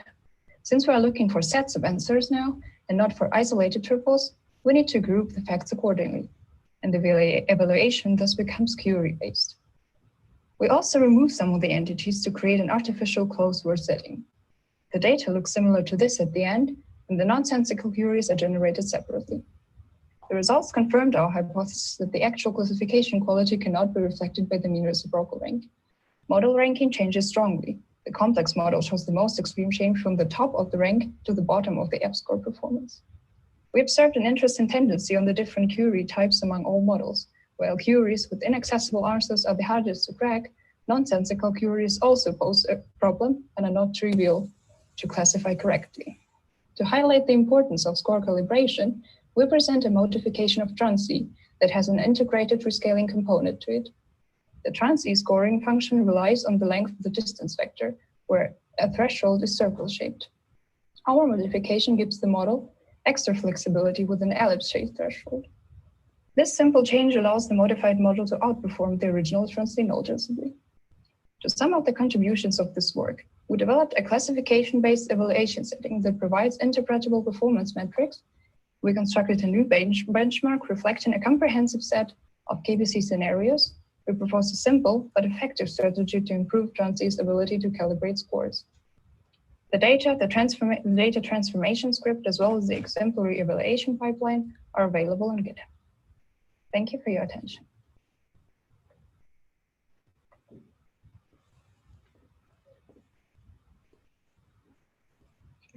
We're going to be talking about knowledge-based construction efforts for cancer genetics. This particular work is a collaboration with some clinicians and doctors at Mass General and Howard Med. And a big shout out to them in terms of doing the heavy lifting, in terms of collecting and annotating the data for us. So to begin with, I'll just give a brief overview of the kind of oncology literature that we are concerned with, which is known as the penetrance papers. These are the literature that describe the risk of any given type of cancer with respect to a particular gene or a germline mutation. So the key pieces of information that the oncologists are interested in are the ascertainment, that is the kind of population that was studied, and of course, what was the associated risk to that population for a given type of cancer. Ideally, they want to synthesize these key elements from these papers into a database. So the way that they're currently doing is that they go through these individual papers line by line. These PMIDs correspond to these penetrance papers, and they sort of fill in this table of gene and the associated risk for a given type of cancer. So the only issue with this laborious effort that they've been doing is that there's just too many of these studies. So 16,000 or so of them appeared in 2019 alone. So our work sort of aims to somehow automate this data extraction process from the cancer literature to aid in knowledge-based construction. The first task that we focused on was the classification of ascertainment sentences. So these are the sentences that describe the demographic population on which these studies were carried out. So they often include words like the US population or Danish civil registration system, their race, sex, year of birth, and things like that. And then the next most prized possession of these penetrance papers is risk estimates. So for example, the presence of BRCA2 or the caretaker gene in the body corresponds to a certain risk of having the breast cancer, and that risk is quantified through an odds ratio of 6.20. So these are the sort of things that these oncologists are interested in. So for the ascertainment classification task, we begin by taking the full text PDFs of these gene cancer studies, parsing them through a tool called Drobit, which gives us a vague XML representation of the document. And then using some neat regular expression tricks, you can sort of get a sentential representation of the entire document.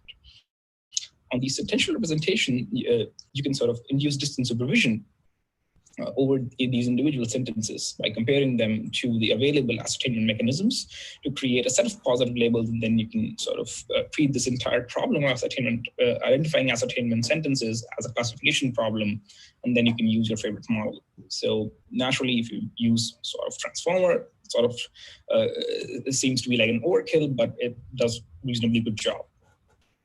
The second, however, more interesting task is that of identifying risk estimates.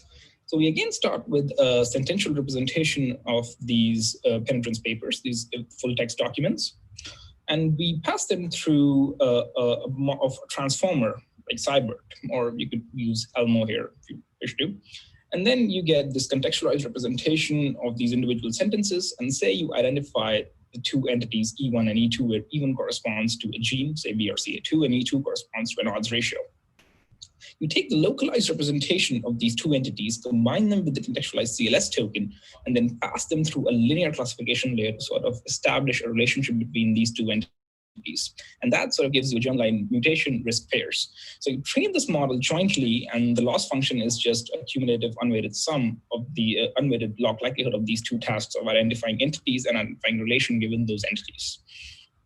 And so this sort of gives you a joint entity relation model that through which you can extract these germline mutation and risk pairs. We benchmark this approach against a disjoint entity relation model, and it turns out we outperform it by a significant margin on the relation classification task, but in terms of the entity classification, these models are just the same. The funny thing here is that using SciBERT, which is trained over scientific data, over BERT gives us no significant gains. And with that, I think I'm out of time. So yeah, thank you. Good morning, good afternoon, and or good evening, everyone. Today I'm presenting this work on enriching knowledge bases with interesting negative statements. My name is Hiba. I'm a PhD student at Max Planck Institute for Informatics, and this is a collaborative work with Simon Wasniewski and Gerhard Weiken. Querying a knowledge base, for example, Wikidata, about the awards of Stephen Hawking will return 42 awards that he has won. One salient award that he has not won is the Nobel Prize in Physics. Existing positive-only knowledge bases are unaware of salient negation. Our proposal today is to explicitly add salient negative statements to knowledge bases, that Stephen Hawking did not win the Nobel Prize in Physics, and that despite what some people might think, Istanbul is not the capital of Turkey. But how are we going to identify these salient negations? Knowledge bases operate under the open word assumption. So a statement that is not asserted in the knowledge base is not necessarily false. It might be, but it is considered unknown. To make it clear that we are not proposing to add every possible negation or perfectly completing the knowledge base. We are not interested in asserting non-salient statements like that Hawking did not win the Player of the Year award, or that Iceland is not a member of the Arab League. These negations are correct, but they are not salient. So in this work, we propose the peer-based statistical inference method with a local closed word assumption, followed by a learning to rank model. To summarize the idea, given a knowledge base and an entity, we aim to select highly related entities of an entity E, we call them peers, and then we use these peers to set a number of positive expectations about E, and the absence of those expectations will be interesting for E. In this solution, we are assuming that within a group of peers, there's a local closed word assumption. Let's go through the steps in more details. Given a knowledge base again, and an entity, say the knowledge base is Wikidata and the entity is Hawking. We first start by collecting Hawking's peers. We already mentioned that peers are highly related entities, so how can we select them? Many options are suitable here.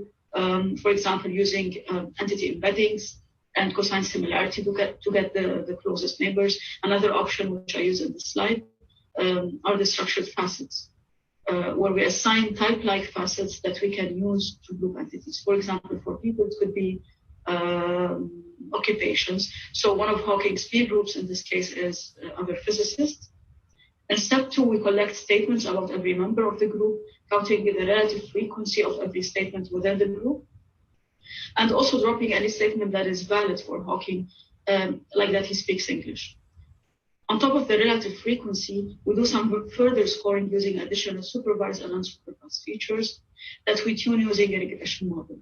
And finally, we output the ranked list of interesting negative statements about Hawking or about any given entity. We have conducted a number of experiments, but for the sake of time, I will mention a few and go into more details on only 2 of them. Given the high number of candidates, of candidate negations our method would produce, we wanted to assess the quality of our ranking model. Next, in our first extrinsic evaluation, we wanted to show that users in general might be interested in knowing negative information about entities on top of the traditional positive-only information. Lastly, we conduct a third extrinsic evaluation to show the ability of the current structured search engines to answer negative queries. Discuss the entity summarization use case in details. We chose Wikidata as our knowledge base and 100 entities from a variety of types. We ask every annotator to choose the better set of facts about a given entity. Which set is more interesting to them. One of these sets, we retrieve only positive statements about the entity, and then the other one, we choose a mix of positive and our first salient negative statements. Results show that annotators on average preferred the mixed set, so the positive and negative set, almost 4 times more than they preferred the positive only set. We repeat the same experiment on a decision-making task. We collect structured features about 50 US hotels from Booking.com. We apply our statistical inference method to infer negative features about each hotel. We then ask users if they were to decide whether to stay in this hotel or not, which set of features is more helpful for them to make this decision. In this work, we showed that negations are useful for entity summarization, for decision-making, and for question answering. We propose a method to automatically discover salient negative statements.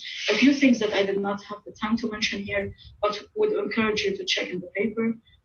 We do more experiments on interestingness and correctness of our inferred statements. We propose a second methodology that extracts salient negations from text. And we make the first data sets on interesting negations in Wikidata publicly available. Please visit our webpage. Thank you for listening. I'm looking forward to answering your questions in the interactive session. The task of knowledge-based completion has seen rapid progress with the likes of embedding-based factorization models, which achieve state-of-the-art performance.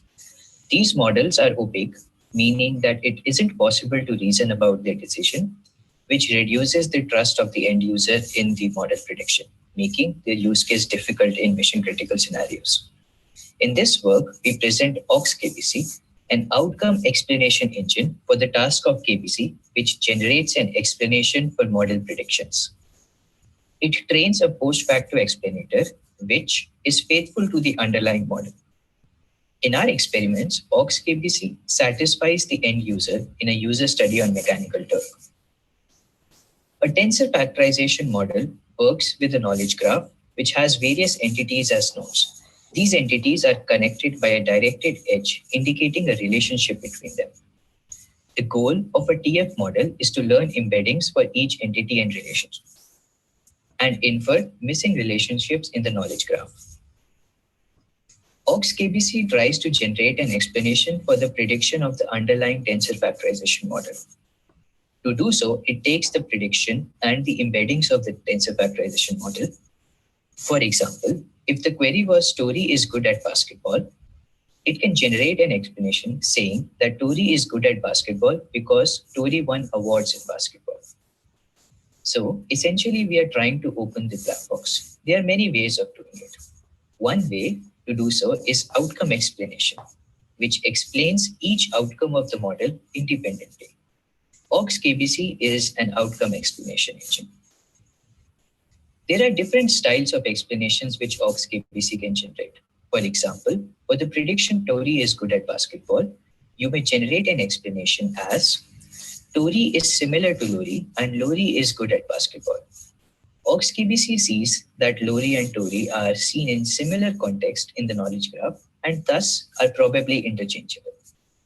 Another explanation can be that Tori won awards for basketball and thus is good at basketball. Another explanation can be that Tori plays in NBA and NBA is a professional sport league for basketball. These are samples of the types of explanations that AUX-KBC can generate. But since there are multiple types of explanation, we do not know which explanation is the best amongst various possible explanations. We obviously do not have annotated training data about which explanation is best for a prediction. To choose the best explanation, we train a selection module, which learns novel features corresponding to each explanation type and is trained by a novel unsupervised loss. Further, in our experiments, we see that adding a very small amount of about 100 annotated explanations vastly reduces the variance in the performance of AUX-KBC. In order to judge the goodness and the utility of the explanations generated by AUX-KBC, we perform a user evaluation on mechanical Turk, comparing our explanation against other popular approach like rule mining. A question, its corresponding prediction, and the explanation from both systems are presented in this example, and Turkers had to choose amongst explanations which one, if any, is better. We found that Turkers overwhelmingly prefer AUX-KBC's explanation. Out of 212 facts, Turkers clearly preferred AUX-KBC's explanation for 145 facts over rule mining. and declare type or intent, showing the superiority of OXKBC's explanation. We also evaluate the faithfulness of OXKBC to the underlying model. We set up an experiment in which we evaluate the impact to the tensor factorization model's prediction if the explaining fact generated by OXKBC is removed. The impact is measured using MRR, and higher the drop, higher is our confidence that OXKBC is faithful to the underlying model. We observe that the MRR decreases by about 80% in just 5 steps of fine-tuning. In the end, we conclude by presenting OXKBC, which provides post-hoc explanations for any factorization-based knowledge-based completion model. It is faithful to the underlying model as observed in our experiments, and the explanations generated by OXKBC are more satisfying to the end user, thereby increasing their trust. For more details, please see our paper or visit us on June 24th at 9:25. Thank you.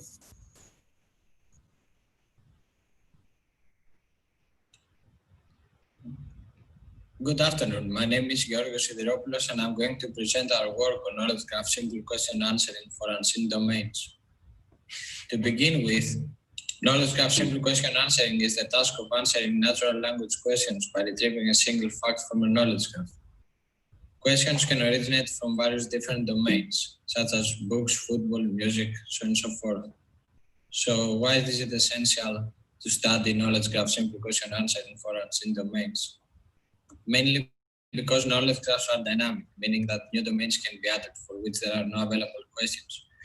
Moreover, when it comes to knowledge graph question answering datasets, even when we are provided with a large amount of questions, these questions are not equally distributed among the domains.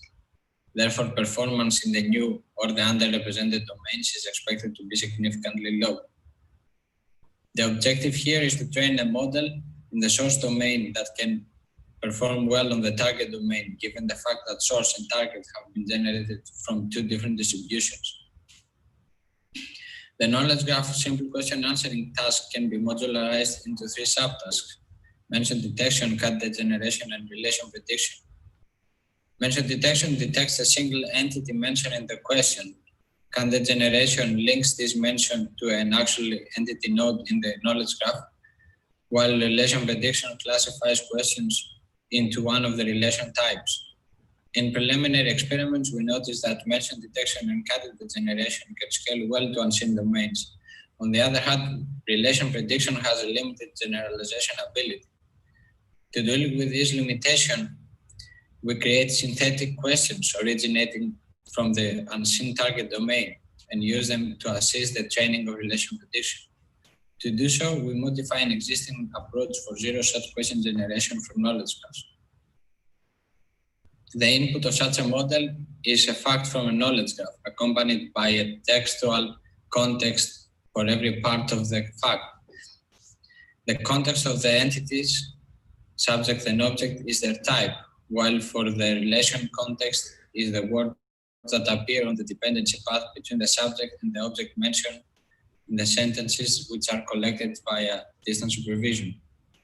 Relation textual context can be noisy in many cases.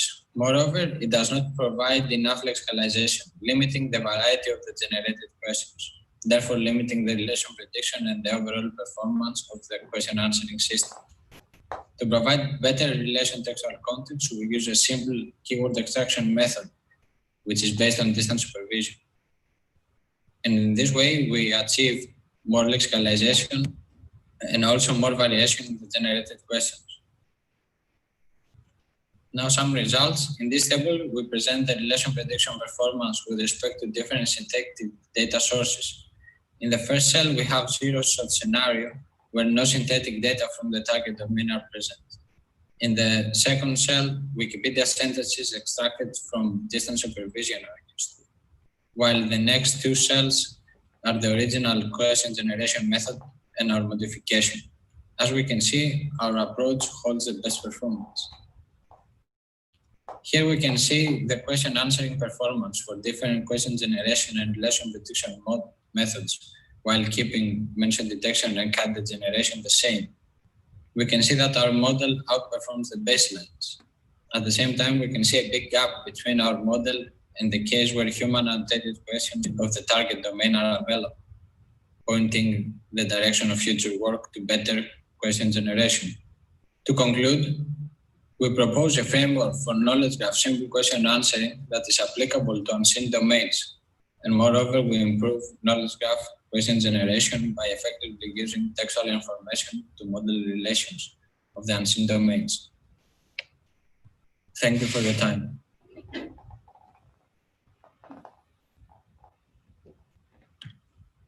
Hi, I'm Simon Wasniewski, and I'm presenting our paper, Joint Reasoning for Multifaceted Common Sense Knowledge. Common Sense Knowledge Bases, or CSKBs, or structured knowledge about general world concepts, like that lions eat chicken, that they attack humans, or that they drink water. And CSKBs are an area of major attention in automated or manual knowledge-based construction in recent years. Some popular projects being ConceptNet, Hotpot QA, or Quasimodo. The existing works mostly come with two shortcomings. So first, they have an underspecified or narrow semantics for their content. And second, the statements inside them are typically extracted and consolidated independently each other. I'll show next what I mean with these two.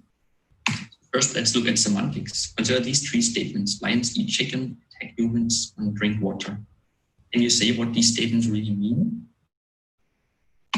Well, existing works take different stances on statement semantics. So Hubble, KP, and Webchild talk about plausibility. So they say a statement inside their common sense knowledge base means it's at least plausible for some subjects.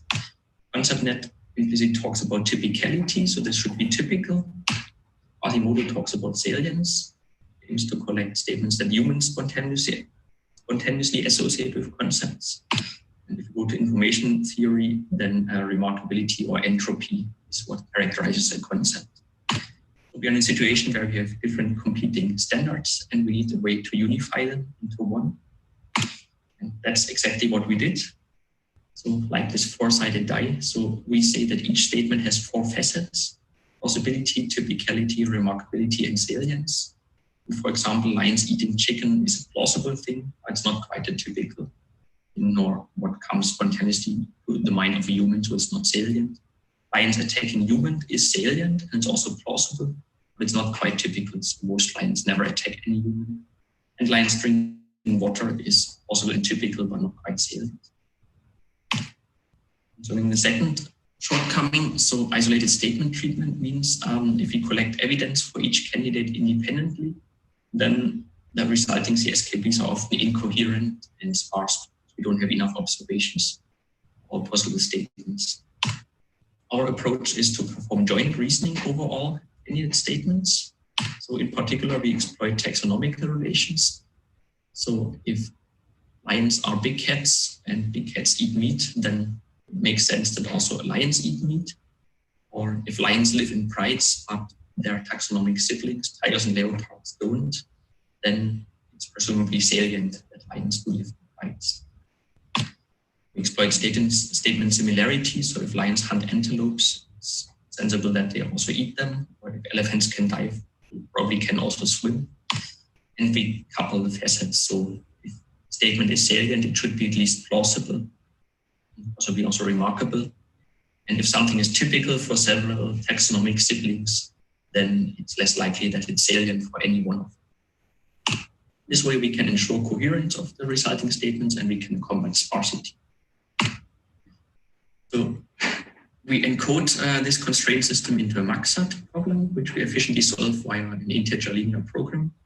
In our experiments, we compare the ranking ability of our resulting scores with the existing unidimensional scores inside existing common sense knowledge bases.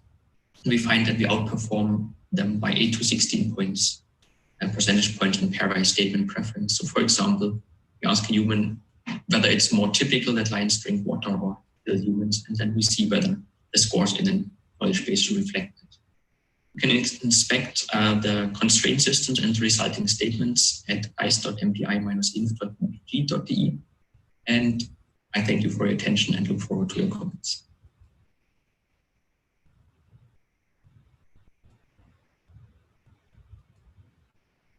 Hi, I'm Siddhant Ora, and I'm here to give a presentation on my research work on iterative KG refinement using symbolic knowledge.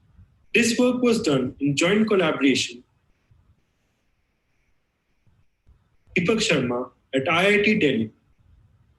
The motivation for our work was that knowledge graphs are often noisy and incomplete. Noise refers to various kinds of errors in knowledge graph, like incorrect relationship and incompatible entity types. While knowledge graph completion is usually addressed by learning embeddings for inferring new facts, most of the successful techniques for knowledge graph refinement perform reasoning over ontological constraints. In this work, we aim to combine the two techniques to improve performance over both tasks. The contribution of our work is to propose an iterative method to combine the ontology-based methods with embedding-based methods and show the improvement of up to 9% over the existing baselines. The block diagram of our system is shown in the slide here. The key idea is to use ontology and inference rules to produce high-quality type predictions and clean noise from the knowledge graph. In the second stage, the knowledge graph embedding methods take as input the type prediction and clean knowledge graph to produce higher quality embedding. The predictions from the embedding method are then fed back into the ontology system, which along with their scores as additional context for prediction. This feedback cycle can then be repeated for multiple iterations. PSL-KGI is one such probabilistic rule-based model that can be used in our experiments. The solution to PSL model essentially provides the most likely interpretation of the knowledge graph, which can then be used to reject noisy facts and generate new candidate facts. For more detail, please refer to the paper cited in the slide here. Now, the next block that we need in our diagram is the KG embedding. KG embedding method defines a scoring function F to score the plausibility of a triple. Recently, implicit type supervised embeddings have been proposed that extend standard KG embeddings by representing each entity with an implicit type embedding along with the traditional vector embedding of the entity and using the scoring function mentioned in the slide. In our approach, we introduce explicit type supervision by concatenating the implicit type embeddings with the embeddings of explicit entity types and domain and range types of variation, which are transferred from the ontology system. So to reiterate, this is what our system looks like. PSL-KGI is our ontology-based system. The X in type EX could be complex, conv, or any other such embedding method. Here we show the benchmarks and their trained valid test split distribution on which we measure performance for our system. Apart from nil, none of these benchmark data sets have noise. Thus, we randomly sample 25% of the triplets and corrupt them. Moreover, we ensure that at least half of these noisy triples are type compatible, thus making it harder to detect them. This table shows the number of instances for each ontological component for different data sets. We can observe that NEL, FB15K237, and Yago 310 have rich ontology, whereas WN18RR has little ontology. Finally, to evaluate our approach, we use PSL-KGI along with the KG embeddings and ensemble methods that were created by us as baselines for our approach. In this table, we can see that our method outperforms all baselines on Yago 310 and FB15K237, whereas it is slightly worse on WN18RR because of its very limited ontology. It is also on par with PSL-KGI on NEL, which is a formidable baseline because of NEL's rich ontology. We further perform additional analysis on the impact of number of feedback iterations and different ontological constraints. We encourage you to run through these analyses. Thanks a lot for your time. If you have any questions or suggestions about our work, please let us know. Hi, I'm Haoyu Wang. I'm from the University of Pennsylvania.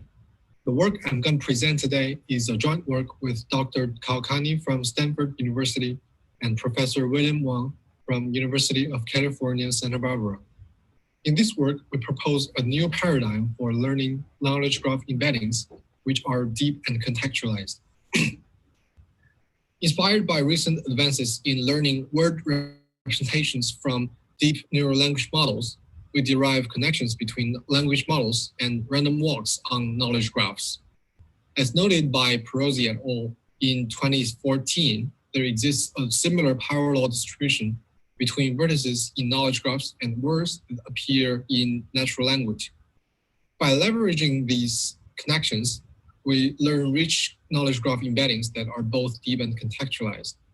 We represent a knowledge graph not as a collection of triples, but as a collection of entity relation chains. A BioSTM accepts these chains as input, and functions of the internal states of the BioSTM are considered to be the embeddings of entities and relations. Here is a visualization of the contextualized embeddings we've got from dollars. The figure on the left shows the entity embeddings with the context of relation people, place, lived. We see that Beethoven and Brahms, though Germans, ever lived in Vienna, and their embeddings lie in between other musicians who were Germans and Austrians. The figure on the right shows the cluster of the embeddings with the context of relation people nationality. Conventionally, if we use trans E and trans D, the philosophers, playwrights, and musicians would form three different clusters by themselves. However, in dollars, with their nationality, the Germans, Austrians, and British people form their own clusters, regardless of their main occupations. Our method consists of two main components. The first one is called path generator. This component is responsible for generating a large set of entity relation chains that reflect the varying contextual usages of entities and relations in the knowledge graph. We use P and Q to respectively control the properties of random walks. We generate 20 chains for each node, and the length of each chain is 21. The second component, dollars learner, is a deep contextualized model that takes entity and relation chains as input and learns entity and relation embeddings, which are weighted linear combination of internal states of the model, thus capturing context dependency. As can be seen from the figure, we input a pair of entity and relation at one time and split the vectors from internal layers to get the contextualized embeddings for entities and relations. Given a downstream model, which is not necessarily the pre-trained LSTM, dollars learns a weighted linear combination to yield a single vector for usage in the embedding layer of the downstream tasks. While it is obvious that our embeddings can be used as features for new predictive models, it is quite easy to incorporate our learned dollars into existing predictive models on knowledge graphs. The only requirement is that the model accepts as input an embedding layer. If a model fulfills this requirement, we can just use dollars as a drop-in replacement by initializing the corresponding embedding layer with dollars. In the evaluation tasks, we show that we can improve several neural models on various tasks by incorporating dollars as a drop-in replacement to the original embedding layer. In conclusion, we present a new method of learning deep contextualized knowledge graph embeddings using a deep neural sequential model capturing both context-independent and context-dependent cues. We show empirically that dollars can be easily incorporated into existing models in KG to advance the performances on several tasks. That is all. Thanks for your listening. Hi everyone, I'm Rinmay Sachan from TTIC and ETH Zurich, and I'm excited to tell you about my work on knowledge graph embedding compression. Recently, there has been a lot of interest in learning embeddings of knowledge graphs in continuous vector spaces. These approaches represent entities as learnable continuous vectors, and each relation is modeled as an operation in the same space, such as translation or projection. A major issue in current knowledge graph embedding approaches is that the number of embedding parameters grows linearly with the number of entities. This is challenging when we have millions or billions of entities in the knowledge graph, especially when there are a lot of sparse entities or relations. Moreover, there is bound to be a lot of redundancy in the knowledge graph representations, as many entities are actually similar to each other. Hence, in this work, we present an approach to learn discrete knowledge graph representations, drawing inspiration from previous works in discrete representation learning. Each entity in the knowledge graph is represented as a sequence of D codes, where each code can take values in 1 to k. The codes for each entity are learned in such a way that they capture the semantics and the relational structure of the knowledge graph. That is, the codes that are similar are actually indeed entities that are similar to each other. This coding scheme is much more compact than traditional knowledge graph embedding schemes. So here is how this works. We augment the typical knowledge graph representation learning approach with a model for learning discrete representations. The approach is closely inspired from previous work in discrete representations and is an autoencoder which learns a discretization function to map continuous representations to discrete codes and a reverse discretization function that maps the discrete codes back to the continuous representations. The discretization and the reverse discretization functions are jointly learned end-to-end and can be trained for any knowledge graph embedding technique with simple modifications to the optimization of the original model. The goal of the discretization function is to map the continuous knowledge graph embedding vectors into KD codes. We model this function using nearest neighbor search, as in previous work. Given continuous representations as query vectors, we define a set of key vectors. In order to learn these d-dimensional discrete codes, we partition the query and the key vectors into a set of d partitions, where each partition corresponds to one of the d discrete codes. Then we have two alternatives that allow us to do this discretization, in particular vector quantization and the use of the tempering softmax. The goal of the reverse discretization function is to map discrete KD codes into continuous representations. We model this first using a very simple linear model, which maps the discrete codes to continuous vectors by simply looking up the learned code book. Then we also have an alternative, a nonlinear model, which is based on LSTMs. We evaluated our approach on 4 standard link prediction datasets, 2 from Freebase and 2 from WordNet. We learned these discrete representations corresponding to a number of continuous knowledge graph representation learning methods and compare the obtained discrete representations with their continuous counterparts. We use the same hyperparameter settings as in the original knowledge graph embedding papers for a fair comparison. We use standard evaluation metrics previously used in the literature, such as the mean reciprocal rank. And we also report the compression efficiency of the discrete representation as this ratio of the storage required for continuous representations and the storage required for discrete representations. So in this plot, we report the link prediction performance and compare the performance on various continuous knowledge graph representation learning methods.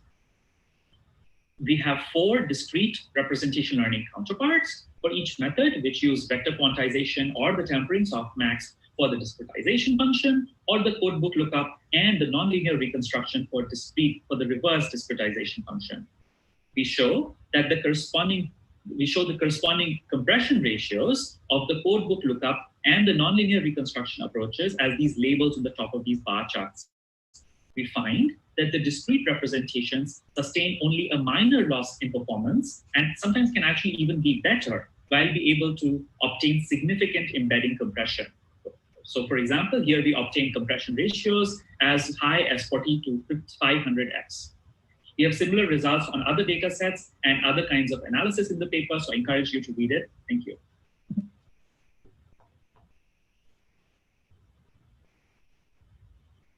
All right.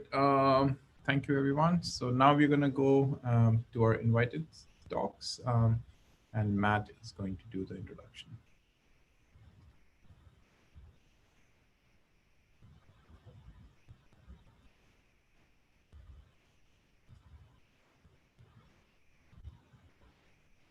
Matt? I thought it was the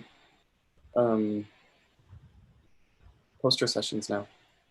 Oh, it's the poster session. Okay, sorry. Yeah. All right. Sorry about that. We'll do the poster sessions now. And yeah, head on over to the Zoom meetings. And remember, after the poster sessions, we're going to open up the voting. So let's go there.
All right, I think we are going to get started.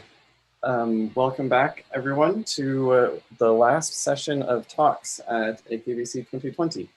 I am pleased to introduce Theo Rekatsinas, who is an assistant professor at the University of Wisconsin-Madison, where he works on automating data quality operations and database management stuff.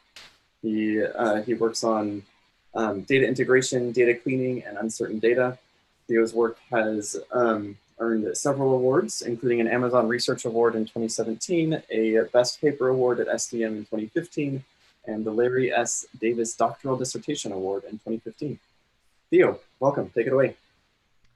Thanks, Matt, for the introduction. First of all, can you hear me okay? We can hear you. I should have warned you to start sharing your slides. Yeah, I don't see any. Perfect. I will share everything now. So can you see my screen? Yes. Perfect. Okay. So I'm glad to be virtually attending the conference. We're all missing out on the great interactions, but hopefully the Zoom can make up for a live conference. So today I really want to talk about automating data quality management. This is work that I have been doing in my group and together with colleagues over the last few years. And it has led to an open source tool called HoloClean that has been widely deployed in the different industrial applications and also in academic use cases to help automate this big problem of noisy data. So I don't need to convince this crowd that today we live in a world where our applications are analyzing more and more data. We started in the past when we had simple business processes. We were analyzing gigabytes. Today we live in the era of machine learning and AI, and we're analyzing data that are in the order of zettabytes coming from sensors, IoT devices. Of course, something very familiar to this crowd, natural language processing and extractions from text and other types of unstructured data, wearable devices, and so on. So the list keeps going on. We really live in a data-hungry application world. However, there is a big problem in all these use cases and in all these types of data. Low quality data is prevalent. So it is everywhere. For instance, when we have sensors and wearable devices, we obtain noisy measurements, we have sensor failures. When we have unstructured data and we need to perform extractions, we have uncertain extractions, we have ambiguity because of semantics. When we have wearable devices and when we're dealing with connected vehicles and self-driving cars, we have data poisoning attacks, and the list goes on. Human errors are everywhere, and machine failures, and so on. So really the Achilles heel of all these applications that we care about is low quality and erroneous data. And this should come as no surprise. Cleaning and analyzing data, organizing the data that we need to analyze actually comprises almost 60% of the time that we spend on an AI project. So this has been a problem that there are many systems that are trying to address it, and they are trying to address different aspects of data quality. These systems come from both industry and academia. For instance, Stanford has the system called Snorkel, which is really a system that allows you to create large training data. Really there you reason about noise in terms of the labels that your data has. Google they have their own data validation system for TensorFlow pipelines. Amazon the same, they have DQ for, again, data validation of ML pipelines. And we are presenting HoloClean, which is basically a weekly supervised data quality management system. So really what I'm going to talk about today is a little bit, I'm going to give you some background on what does it mean to manage the quality of your data? What does it mean to perform automated data quality management? I'm going to focus more on structured data, but all these techniques are applied basically to the use case of constructing knowledge bases. And I'm going to start by describing first a formal framework that we have introduced that allows you to reason about this problem of data quality. And finally, I'm going to touch on more practical scenarios around Holoclean and really the role of the attention mechanism in designing these automated data quality management systems. So what are data quality tasks? The first task that comes in mind is that of error detection. So imagine you have a data set. This could correspond to extractions, or this could correspond to a data set that somebody provided you and you want to link to your downstream application. And you have addresses and cities and states and so on. The first thing you want to do is identify tuples that contain mistakes, contain errors. And these errors can be either completely invalid values, or it could be missing values, and so on and so forth. You can take it a step further and not only talk about tuples, but also talk about cells. So I may want to identify, for instance, that state for the third tuple is missing, or the address is wrong, and so on. Once I have identified these mistakes in the data set, the next question to ask is, can I actually go and repair these errors? Can I fix these errors? So what I want to perform, the computational tasks here, are those of missing value imputation, which can increase basically the coverage and quality of my data, and also perform data repairs, where I replace values that I have observed with the truthful, the correct values that the different tuples should take.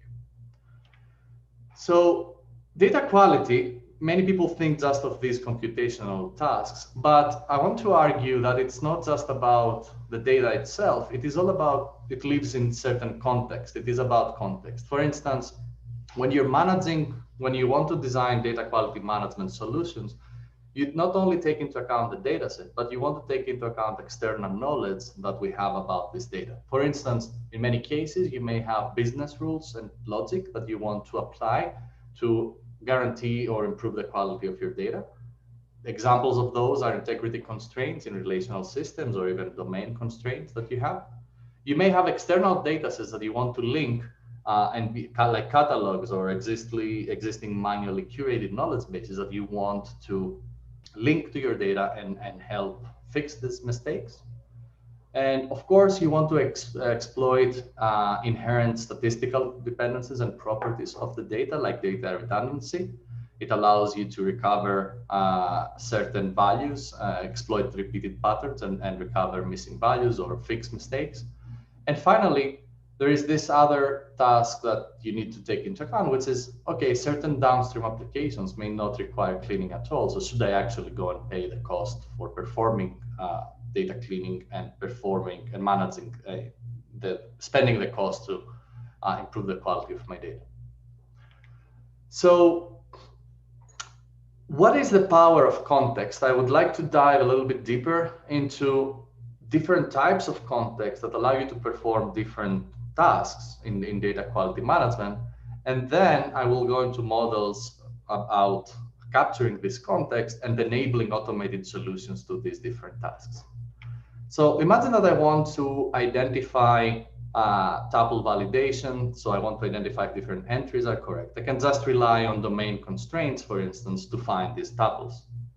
If I want to go further down to identify cell mistakes at the cell value, maybe I want to take into account data redundancy to be able to do a holistic analysis of my data set and identify really outliers. And finally, this data redundancy may also allow us to correct errors in our data, but not all the errors necessarily. So by using external catalogs, we can actually go and fix the remaining errors and even detect very hard errors. So really, when we're talking about data quality, what we want is a system that will take into account all these different types of context. And we want a framework, even a theoretical framework, that will reason about all these different types of context, domain constraints, external catalogs, dataset statistics, and so on, and be able to answer all these data quality tasks. And our proposal for this system is called Holoclean.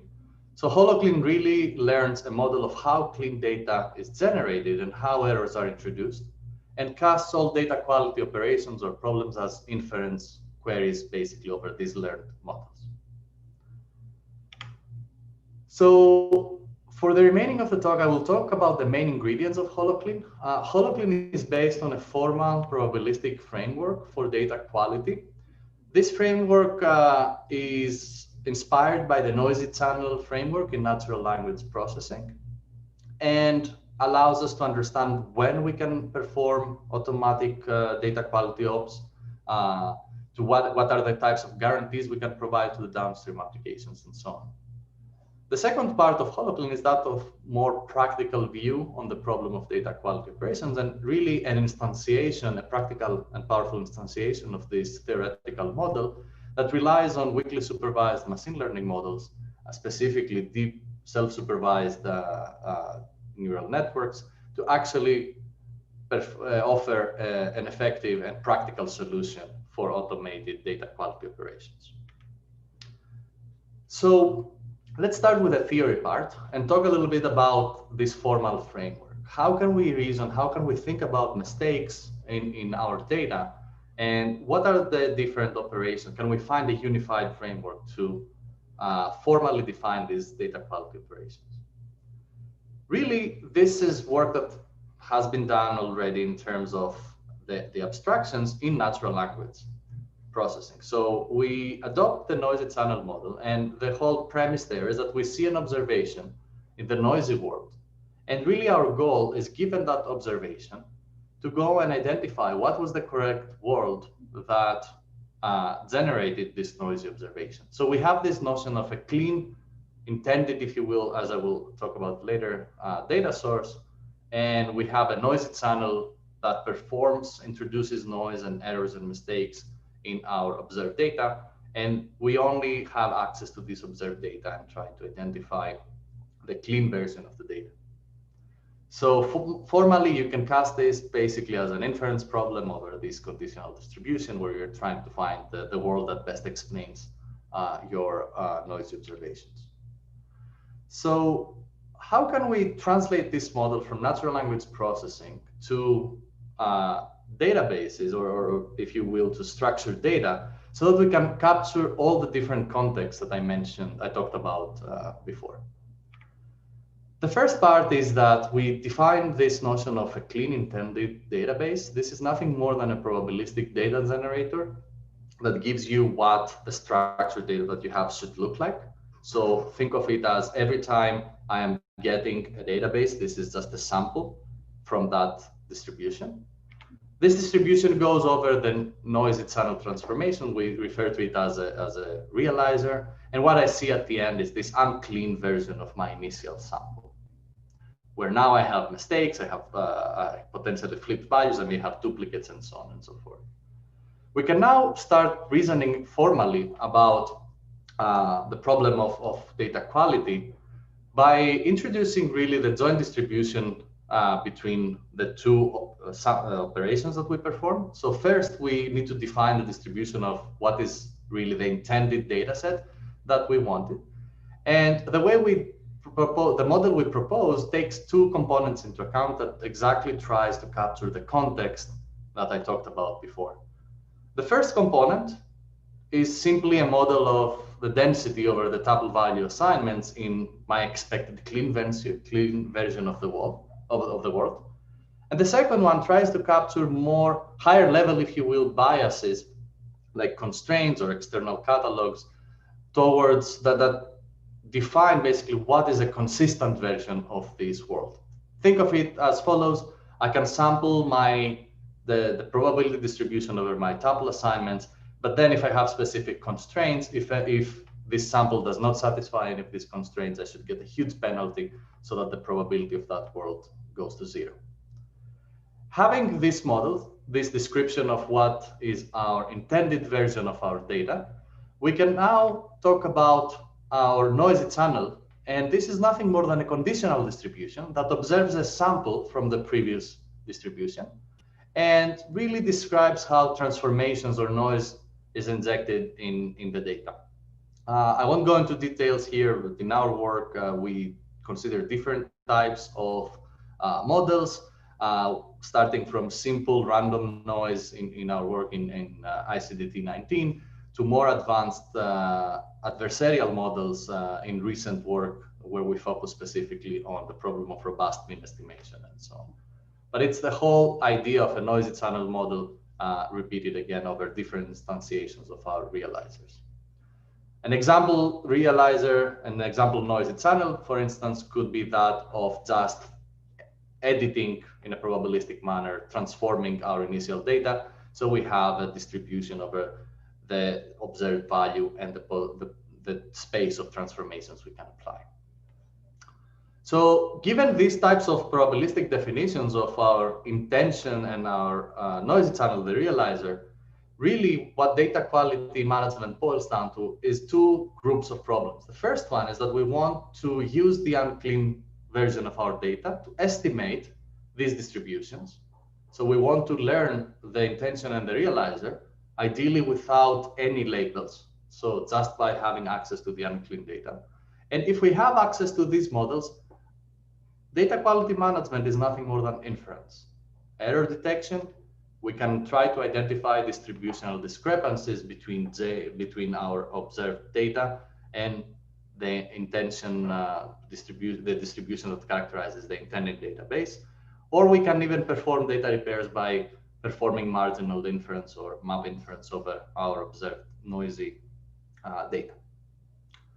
So this type of this abstraction allows us to really go and build effective systems, so unsupervised systems that solve data quality problems and management problems really by considering unsupervised, by having models that capture exactly the intention and the realizer models of the data.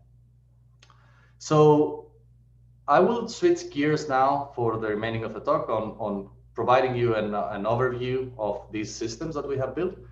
All I want you to take away from this is that context is important. To capture context, attention is all we need actually in these cases for structured data. So there are two components in the overall architecture. This is kind of an abstract diagram of Holoclean and how our system operates. The whole idea is to have an attention mechanism that will capture inherent distributional properties of the data. And we extend the representations that we get from this model with additional first-order logic constraints that capture higher level rules or external matching rules to catalogs and knowledge bases and so on. So for this second part of external context, by using sparse features, this was the initial start of Holoclean by modeling constraints really as using graphical models and using these factor graphs.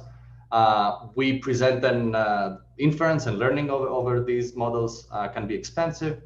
We present a relaxation in that work as to how to perform these operations, learning and inference efficiently. But I would like to focus on the other part of the model and talk a little bit about more recent work as to how we can go and change really these attention mechanisms to perform automated data quality management. So there are a couple of challenges that we need to address to be able to apply these mechanisms.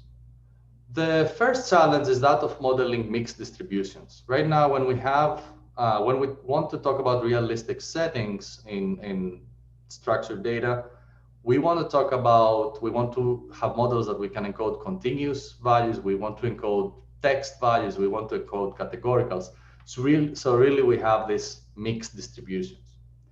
So in our work, we saw that really the way to obtain a unified solution is to use standard simple techniques, embedding lookup. So we have lookup tables for discrete values, and then we have simple nonlinear encodings for continuous values and text values. And the key idea there after that is we really want to try and identify dependencies across attributes that allow us to be able to reason about the schema level dependencies of the data. So we don't want to just capture value level dependencies. And the reason for this is we want to be able to be robust to noise for the individual values, but we want to exploit these structural properties that come out of our data. So once we have this type of attention mechanisms for identifying these attribute level dependencies, again, this is a slight variation that these are schema level dependencies that the attention mechanism is operating on, and not value level dependencies as in standard natural language processing models. We can then go and perform basically predictions by having kind of a standard self-supervised setup where we mask parts of our data and try to predict it back, so reconstruct our data. So I talked a little bit about the way we represent mixed types of data. There is nothing really interesting here. It's a standard vector embeddings that are learnable during the self-supervision phase. What I would like to touch, though, is the idea of schema level attention that we have. So imagine that we have this data set where we have the city, the zip code, and the age of a person. We expect to see a dependency regardless of what are the values in our actual attributes. We do expect to see a consistent dependency between the cities and the zip codes. So to capture this dependency, we leverage the standard dot product attention mechanism, but the only transformation is that we perform attention at the schema level to try and identify these higher order dependencies across the semantics that we have in our data. And using this, we can actually identify contextual representations of the different tuples that we have in our data. Once we have those, again, prediction, pretty straightforward. We just apply different, we scale down basically these intermediate vectors to our final predictions for reconstruction. So the idea there for attention is really to try and capture deterministic functional dependencies in the data.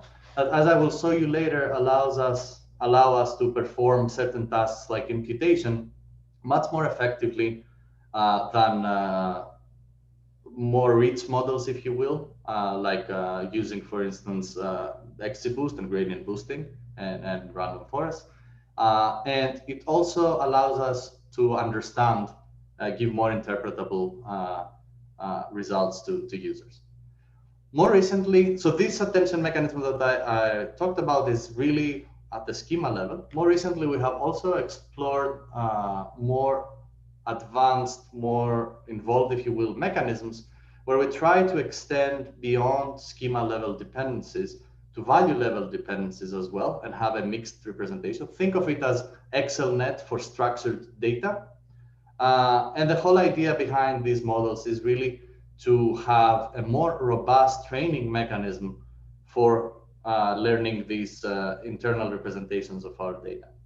So the idea here is that we leverage data sanitization methods to be robust to either systematic noise or random noise or poison or even adversarial attacks.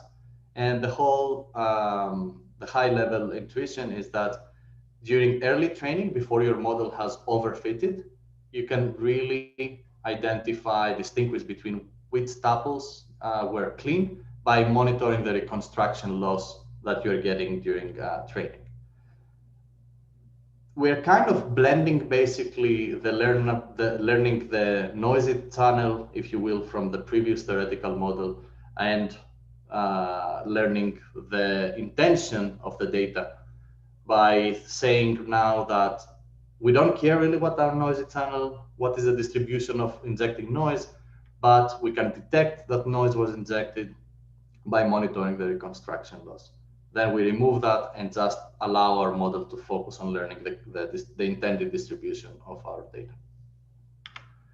So some highlights that I would like to talk about with respect to how these systems have been applied to automating data quality management problems. So the first one that has to do with imputation, and really this was a problem of data mastering where we applied Holoclean. Data mastering is that of we have transactions and really we want to predict the label of each transaction in terms of which product it was ordered. So this was a market research case where the company that was using Holoclean wanted to predict, had different transactions, and they have a catalog, and really the problem is equivalent, if you will, to entity matching. So what they were doing before is really a manual effort. So by applying this technique and a simple self-supervised model, allow us to automate that entire process in terms of hours, so it wasn't taking any months anymore. But the most interesting thing is that we found that our solutions that use these very simple models, very intuitive models that capture structural dependencies in the data and use that to predict back what the data should look like, allowed us to beat humans in this task. So in many cases, we have accuracies of above 97, around 97%. And for that remaining 3%, we found that for 70% of those cases, actually, the ground truth was incorrect. So by analyzing all these different types of context that was available in this data, and by performing this holistic analysis of the data, we were able to offer solutions that were better than human annotators. Another use case that was quite interesting was that of pure error detection. The whole idea is that we have insurance reference data here, and we wanted to identify a key for joining data in an insurance company. The idea there was to detect mistakes in zip codes, really. So we found that Holoclean was able to perform again this with super high accuracy. And the more interesting thing is that by leveraging this high level structured dependencies that was picked up from the data between different attributes and the zip code, we were able to identify very hard errors for humans to detect. For instance, we were able to identify mistakes in zip codes that have to do, that were really on the boundary of different areas. Finally, we applied our approach of this simple attention really mechanisms on a benchmark data set published by Google when they evaluated their data validation pipeline. And the idea there is you have trips of like taxi rides, and you have these attributes, the company, the pickup census tract, latitude, longitude, and so on. And this data set contains naturally occurring missing values. And to obtain this ground truth, we really queried an external API to find the correct values. But then we used Holoclean to impute these values as if we had no access to this API. So there is a lot of work with complex machine learning models for performing imputation. But really what we saw in this evaluation is that this very simple attention over the schema of the attributes, that mechanism, allowed you to pick up a dependency that the latitude and longitude are the only attributes that are needed to predict the census tract, and allowed our system to actually extrapolate to different regions in a much more effective way, hence achieving an F1 score that was 40 points more than competing state-of-the-art methods, including methods like XGBoost or even adversarial GAMs that were applied for data imputation and other complex models.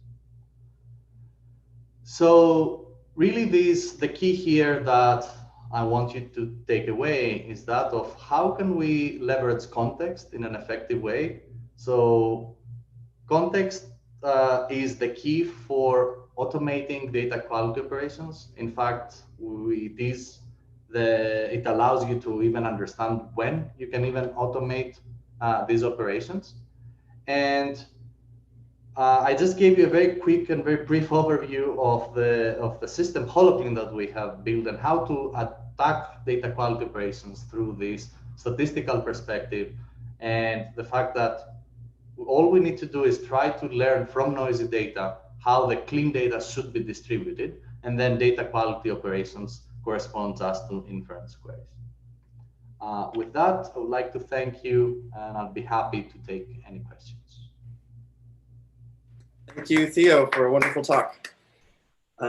We have a few questions from the audience. First comes from Kevin Lin, who says, can automating data cleaning amplify undesired biases in the data?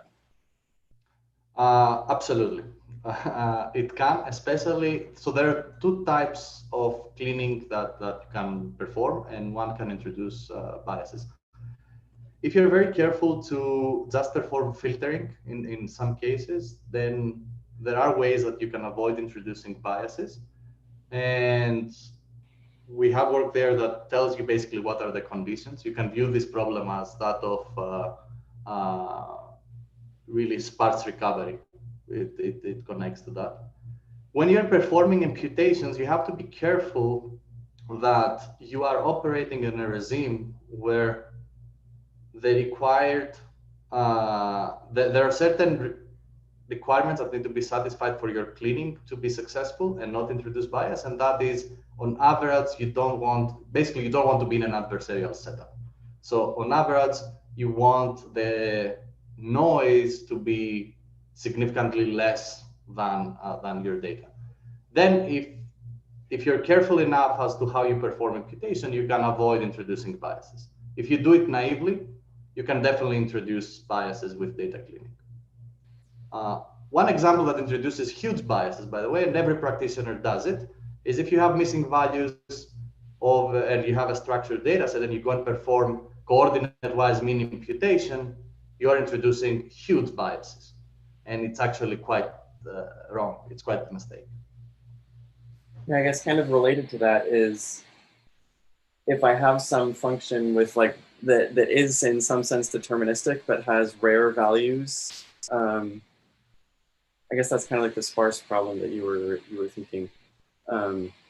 Like it seems hard to learn this and easy to make a wrong prediction. Like how can I be confident if I've only seen an example or two of this like deterministic but sparse? That's why you want to cast it as an inference problem, and you want the confidence around your prediction, right? So in our systems, we never go and impute, or we never go and perform any action if we're not absolutely certain. And when can you be absolutely certain about a specific fix? Only if you have enough context, meaning enough redundancy, enough repetition, very strong structures, and so on. Yeah, good point. This last question, I'll interpret it a little bit. So you said at the beginning, you started with like hard constraints on this zip code goes into this state, and like we can write those constraints down and understand them. And then you went on to say, actually, we can recover these in some sense with attention mechanisms and other kinds of models. Is there a way to get some kind of interpretation of what these models learned? Yes. So I'll tell you a little bit as a background why we started from the simplest schema level attention.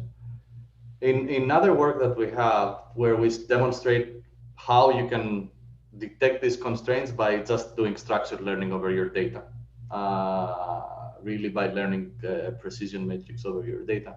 We found that attention at the schema level picks up similar constraints.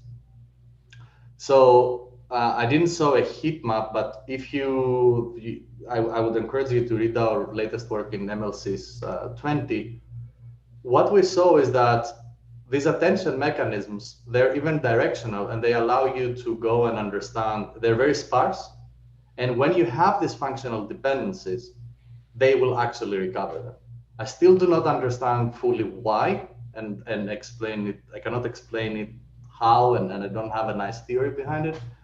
But that's what we see in practice, that at least schema level attention is quite interpretable, and it can be very powerful as long as your data basically is kind of from a uniform distribution, like from not the partition distribution really, but the same high level constraints hold. Great, thank you, Theo. Thank you to Dipanjan, who will introduce our next speaker. Thanks a lot, Theo and Matt. Before I go on to Heng Ji's talk, quick reminder to vote on the best posters/presentations. We shared the link via email, but also on the chat channels, the live channel. So please vote. So far, we have received around 22 responses, but we are hoping to see a lot more. Voting will close at 1 p.m. Pacific time. So it's my pleasure to introduce Professor Heng Ji, who is at the Computer Science Department of University of Illinois at Urbana-Champaign. Heng has a stellar career in natural language processing and knowledge-based completion, information extraction, and so forth. Among many other achievements, she was selected as a young scientist and the member of the Global Future Council on the Future of Computing by the World Economic Forum in 2016 and 2017. She has received several awards, including AI's 10 to Watch by the IEEE Intelligent Systems in 2013, an NSF Career Award in 2009. She has coordinated the NIST TAC knowledge-based population task since 2010 and served on the program committee as a co-chair of many conferences, including the NACL HLT conference in 2018. So it's a pleasure to introduce her, and please take it away, Heng. Okay, thank you for all the organizers for having me. Let me try sharing my screen. Yeah, so I was actually in the DARPA PI meeting, and I now regret I should have come here instead, because I listened to half of the previous talk. It was so much more interesting than any talk there. Yeah, I miss meeting Hannah and Andrew in those meetings. Anyway, so I would like to talk about our recent work on event-centric KB construction. And this is a collaboration with the Columbia team, Shibu Chang's team, and all the work is basically done by my students and his student. So I would like to wake up people a little bit, because I know this is afternoon time, at least here afternoon time, and last talk. So maybe everyone is very sleepy. So this is a grade 3 homework. So it's a very simple quiz. So you can read these 4 sentences, and the problem 1 is I would like someone to tell a true story after you read these sentences. And then the second problem is tell a fake story, but a convincing story. So yeah, anyone wants to try? I usually do this when I teach online course, because otherwise the talk is really tedious. I don't know whether people are listening. So anyone wants to try the first problem? Tell a story, like using your own words, tell a story about what's happening. Suppose you are looking at the 4 news articles, and these are news titles.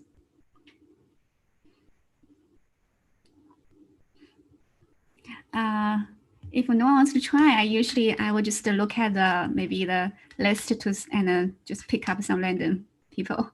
Samir, would you like to try? Like a true story about this? Yeah, or fake story. I mean, your choice. Either problem 1 or problem 2.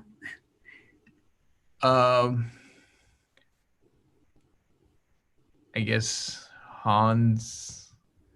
I guess I don't know how to say a true story that's not just literally what it says. So if we want to give a short summary, like just use 1 sentence to summarize the story, what would you say? That Hans lost, well, Hans gave up his gold coins and his goose for stone and cow. And if you want to comment about Hans, what would you say? Hans has less money, I guess. And is he smart? No. No. Okay. Yeah. if we want to maybe change the story a bit, try to convince people Hans is smart, what would you say? What part would you change? Goose for an ordinary stone part. Okay, and you will change stone or change goose? I would change stone to diamond stone or something. Diamond stone, yes. Good. Yeah. So from this whole, thank you so much.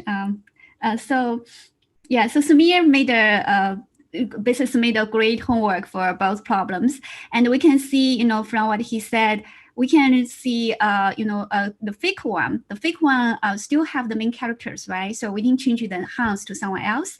That means we are really connecting the different events through the main characters. So that means if we don't have any time information, if we want to just understand what's going on the events, we still can put them into a timeline in a logical order, as long as we know who is the main character and they're sharing what the characters. And also, people are really good at connecting dots. So although the right order should be 2, 1, 4, 3, but I was still able to sort out the story. And also, when we are telling a fake story, we'll only keep some information, but we only maybe change a little bit of the key information. So that's how all these fake news and fake stories come out. They make you trust it just because most of the parts are coherent and trustworthy, and only part of this is not true. So I would like to motivate this work by talking about information pollution. So in the old days, it was also a very serious problem. For example, if you look at the history books from China and Japan, when they talk about this 1937 Nanjing massacre, the story was very different. I mean, the chapters were written completely differently. So in the Japanese version, they either not mention it, or they will just say, that exact number about how many people died was wrong, because the city cannot hold that many dead bodies. So we should try to use our AI or NLP techniques to help the historians and libraries to create better history books. So that's about the old data. And about new data, what's happening now, for example, this lady, she was falsely accused as patient 0 just because she was attending this movement. It's a game, right? It's a sports game in Wuhan last October. So just because she was attending there, and she appeared on news, and then everyone, after she came back, everyone was accusing her as a patient 0, even though she was never tested as positive. Right, so this fake story was a little bit convincing to some people, just because most of the elements, characters, and how they play in the events were true. And similarly, some people trust this ridiculous rumor saying Bill Gates was one of the founders creators for this coronavirus because of 2 reasons. One is he gave a fabulous talk 5 years ago about the vaccine, and the other one is because he donated too much money, right? So why people trust this kind of rumors? Because humans are really, really good at connecting dots, and sometimes they are probably too good at connecting dots. So what we would like to do is we want to build the event-centric knowledge base, and then look at how the events are connected to each other, verify information from multiple sources, and then help human to write a better history book. So there are multiple steps we need to basically perform to reach this goal, and why the current IE techniques are not enough. So number one reason is because most of the methods are focused on entity-centric knowledge-based construction. For example, if you ask who is Obama's wife, most Americans can give an accurate answer. But if you ask like who died in COVID-19, very few people can give you a quick answer, comprehensive list within a short time. And also the other problem is the same event was reported from multiple sources and very different views. Sometimes the information was conflicting. So we really need to look into multi-source and do careful verification. So many of the current fake news detection methods are very coarse-grained. So they focus on paragraph level or document level. They really need to look into the knowledge element level. And as we have seen from the example, we really need to do more fine-grained analysis. So, and we also need to look into the cross-event connections and do some cross-media, cross-lingual influence. So what would such a history book look like? It will look like a Wikipedia page for each chapter, and we would like to organize the event clusters and then sort them out on a timeline. So for example, this is for 2019 Hong Kong protest. It will look like a news timeline, but we also will show some structured databases. For example, we need to show the arguments, characters, and their roles played in these events, and how these events are connected through different types of relations. So how can we make this happen, right? So the key to success is really to connect dots among multi-source, multimedia, multilingual data. And we need to do this in a never-ending fashion and allow human to edit and curate it. So I'm going to talk about 5 building blocks and maybe focus on the first 3 because the other 2 are still ongoing work. So the first one is really important, is to be able to learn some event graph schema. So the previous talk was wonderful because it talked about how we can learn additional knowledge from schema. So the schema we are looking at here is a very graph structure based one, because we think that in many cases we really don't know what's the exact time for that event. But if we can somehow show how they are connected to each other, for example, from a lot of historical events, we may learn some graph event schema or templates.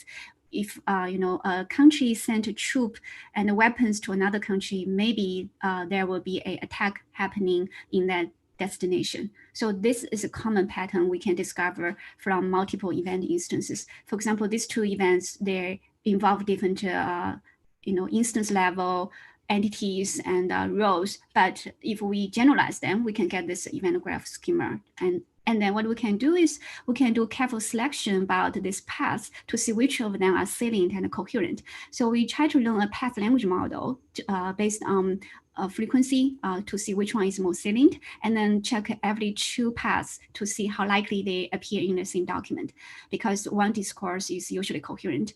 And using these 2 criteria, we'll be able to pick up some salient and coherent knowledge. And then we feed this global graph schema as additional global constraints into our IE model. So this is this year's ACL paper. The whole idea is that let's try to consider the multiple IE components as one step. And we are going to decode one sequence into one big graph like this. So we will have relation and events as edge and then the entities as node. And then we can feed in our event schema knowledge. For example, here, because the same person is usually shared between a die event and a tag event, so we can infer this person who was a victim is likely to be target instead of attacker.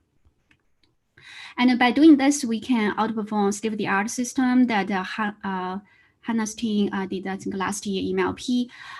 So we outperform their model mostly on events and relations. We didn't outperform their entity model.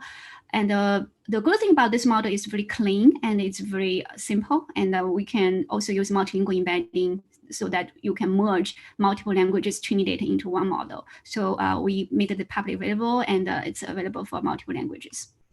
So that's good for basically identifying the what we call as atomic events, right? But more importantly, we need to find the connections between events. So, event relation and event co-reference have been well studied, but they still remain as very big challenges because it's really difficult to figure out the connections. If you want to detect the causal relation, you need a lot of training data, and the inter-ethnic agreement is usually very, very low. So what we would like to do here is instead of giving an explicit relation type, we try to build event network embedding. So let's try to represent the connections in an implicit way. So for example, here, in order to understand this event called set fire, right? For example, we want to know who is the attacker, who set fire on this embassy. So if we just use word embedding, that's probably not enough because you need to know who is attacker, what is the target. So we need to encode the neighbors, which are the entities involved in this event, to represent this event. And also, more importantly, we need to know what other events are related to this one. So for example, the reason for this set fire is because there was a person who was executed by another country. And so that event and this event sharing a lot of arguments. So we need to use those related events to help us represent the current event. So that's the whole idea. So we try to learn this event network embedding through multiple views. So we try to focus on different parts of the graph, concatenating them, and then average the results. And then we try to reconstruct the node feature by node embedding, and at the same time try to do relation discrimination learning by looking at the node embeddings. So by doing this, we add this event network embedding into multiple event-event relations, temporal ordering, event co-reference resolution tasks. As you can see, it significantly outperforms BERT, especially on the event-event long-distance relation connection kind of task. Okay, so using that, we can have a reasonable performance building the event graph for a single language if you have training data, right? But in many languages, we don't have training data. But to understand some local news, some important events, we really need to understand the news articles written in any language. So last year we did a cross-lingual structure transfer work. Basically, the idea is to convert each sentence in any language into a dependency graph structure, and then use graph convolutional network to encode those dependency structure into one common semantic space. Basically, each node you can use a multilingual embedding, and then we use the dependent structure to borrow the embedding of neighbors to help us represent each trigger and argument entities. So then using this common semantic encoding, you can just train a model from any language, for example, English, for which we do have training data. For example, here shows how we can do relation extraction using English training data, and this is event argument annotation. And then we can apply that to Russian, for example, any other languages. So here's the performance. We train the model from English training data and apply that to Chinese, or train the model from Arabic and apply to Chinese. You can see that the performance is almost the same. So 59 is only very comparable to 59.2 that was trained from 3,000 Chinese event dimensions on Chinese. So that means we can save a lot of annotation cost. And that inspired us, maybe we can do cross-media transfer as well, because as we know, most of the vision resources are for daily life, not for reading news domain. Very few event resources have been there for us to construct the event knowledge base for images and videos. So we had this crazy idea about just considering every image and the video as a foreign language. So this is not entirely crazy, because we actually looked into news data and we found that 34% of the images contain information and events that are not mentioned in the surrounding text. So that means, you know, every morning when we wake up, we usually look at images of a news article before we read the text. So it's natural for the journalist not to repeat that events in the text. So we aim to do this new task called multimedia event extraction. So we try to populate the event knowledge base using multimedia sources. For example, here for this S-strike event, we want to get the attacker from the text, but we want to get the target from this image and then merge them into one knowledge base. So the basic idea is that in addition to what previous work did on aligning entity and the visual object, or aligning the words and image regions, we want to align the structure in language and the structure in the image and video side. So fortunately, in text side, we have all kinds of semantic parsing. We can convert a sentence into a graph. And from image side, we have this great task called situation recognition. We can convert some images into something that will look like this. So you have each node as object, and then they also tell you the general semantic roles like arg0, arg1. But the problem is many of the objects are not in the predefined ontology in the computer vision. For example, you won't see like stone in those classes. So what we did is that in addition to the object-based graph from situation recognition, we also build attention-based graph automatically. So we try to see which part, which pixels in the image are aligned with the destination or item for this role in this event. So by merging these two, then we feed this into a GCN, and we feed the And then we parse the sentence into a graph. You can use AMR parsing or dependence parsing, any semantic parsing, and then using the BioLSTM to encode the sentence, combine that with the graph GCN, and then feed both GCN results into a structured common semantic space. So here, for example, you can see the car from the image is aligned with some vehicle in the like bus in the text side, and usually, things like protesters are aligned with men in the image side. So by building this common semantic representation from 15 years newspaper from VOA caption and image pairs, then we can just train this model by using training data from both text and image. So from text, we use ACE, which is text-only training data, and from for image, we use this situational cognitive training data, and we merge them and use this multimedia representation to train one model for both data modalities. So this works really, really well, especially when the events appear in multimedia and image-only data. We got a significant improvement, but it also help text-only models as well. So here I would like to show you some examples. So here, this example shows that the text can help visual event detection because visual event detection mistakenly identify this as an attack or arrest, but the text side clearly says that's a peaceful play, and the right side, the text text-only model missed this event because search is usually not a trigger for arrest, but from the multimedia structural representation, we know there are some people involved, some people were arrested. Okay, so using that, we are able to build the event graph, and the next step is to really, we should do the consistency reasoning so we can figure out which part of the information of the network is true, which one is not true.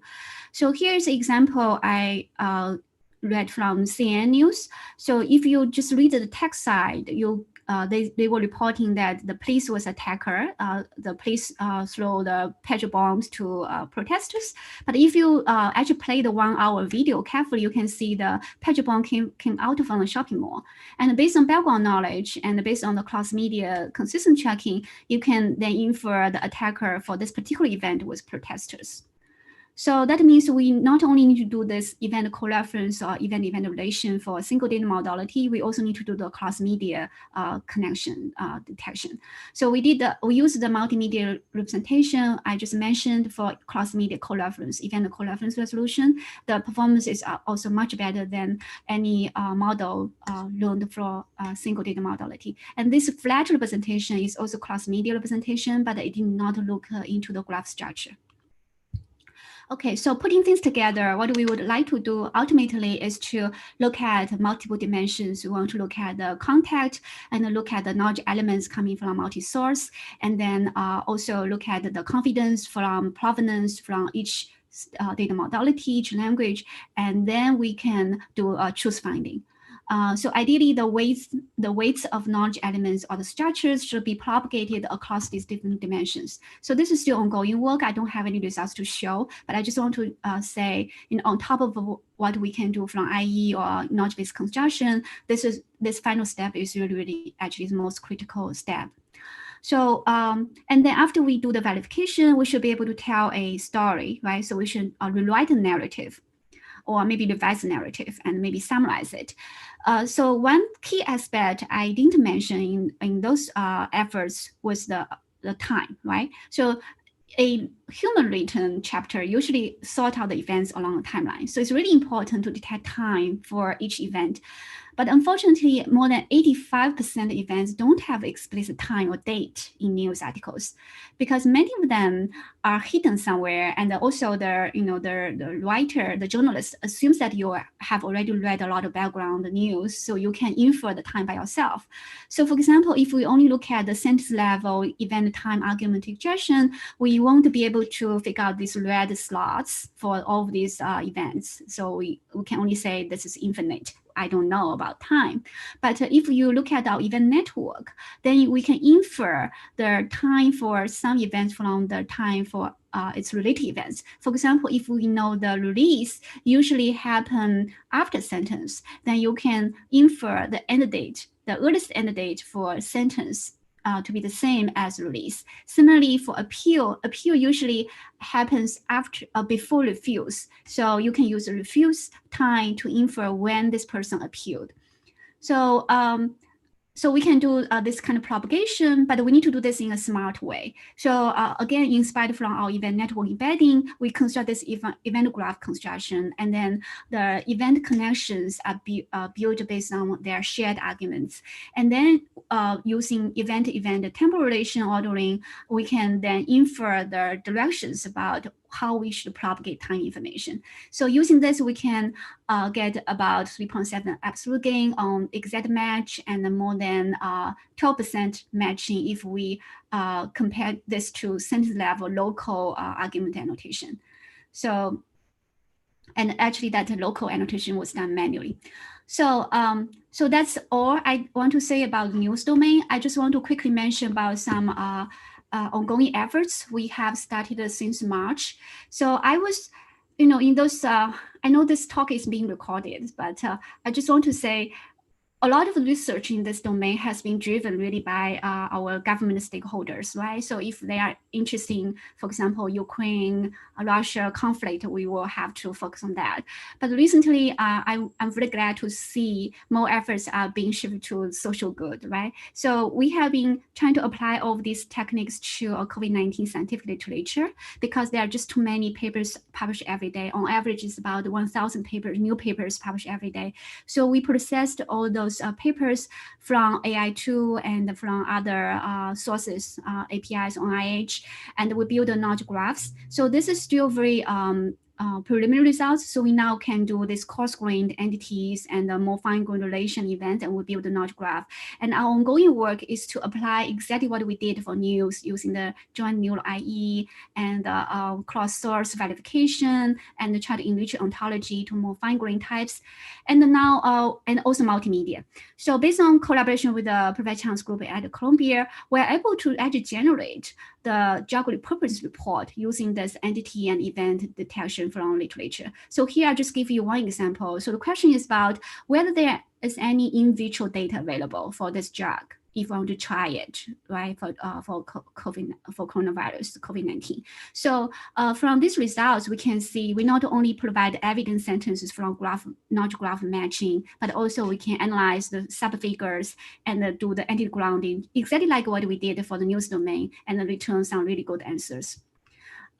Okay, I don't think I have time to play the demo, so I would just put up the link there and you can play with it. And these are some resources we are making public. So the joint neural IE, this one has multiple languages. You can retrain it and it's available as source code and Docker container. Similarly for multimedia system, so the source code is put different separately for text and the visual side, but everything is under the Docker containers under one GitHub folder. And then for the COVID-19 one, we are updating this knowledge graph almost on a daily basis, and we'll be sharing our new system as well if people want to try it. And currently we got more than 600 downloads. I don't know who is using it. I would love to get some feedback. Yeah, I think that's all. And I just want to say this whole idea of helping historians to write history book is very ambitious. I know that, and it's very challenging, as you can see. And each component is very, very complex. But so let's do it together. I don't think I will be able to do it alone. And a lot of the, applications, I don't know. We can also help journalists. I mean, not automate them, but maybe help them, for example, writing some perspective and help them connecting dots. And in the future, we, in addition to keep improving IE quality, we would like to focus on the consistent checking and also maybe do more fine-grained IE and also check against background knowledge and common sense knowledge, and maybe extend this to more implicit information like opinions and sentiment. And then once we have clean knowledge, then we should be able to do controlled narrative generation. Yeah. Okay, thank you. That's all. Thank you very much for the inspiring talk. We have several questions, and we have actually 6 minutes for questions, and there are 6 questions. So sure. I'll read them out, but okay. I would encourage the attendees to add questions to the interface so that we can get the answers. So so the first question, actually there are two questions which are sort of related. The first one is there a possibility of conflicts between information extracted from images and text? Yes. How will it be resolved? And I think you talked about this a little bit, but I think the question was posed before that part of the presentation. So it'll be great if you talk a little bit more about this. Yeah, sure. So the inconsistency usually are on two levels. So one is entity level.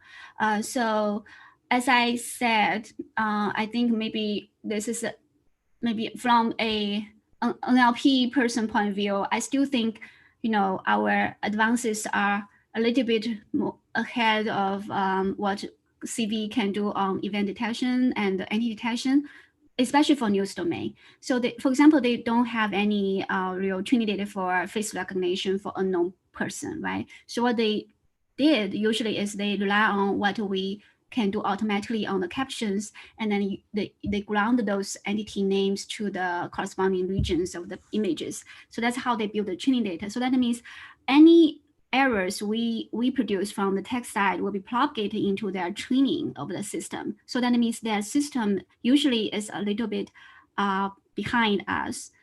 So we have seen a lot of inconsistent results, and usually we trust the text side more. So that means, for example, when we look at the for example, different types of entities detected, then usually we check whether that results from computer vision side can be grounded by many sentences. If not, then we just remove that results.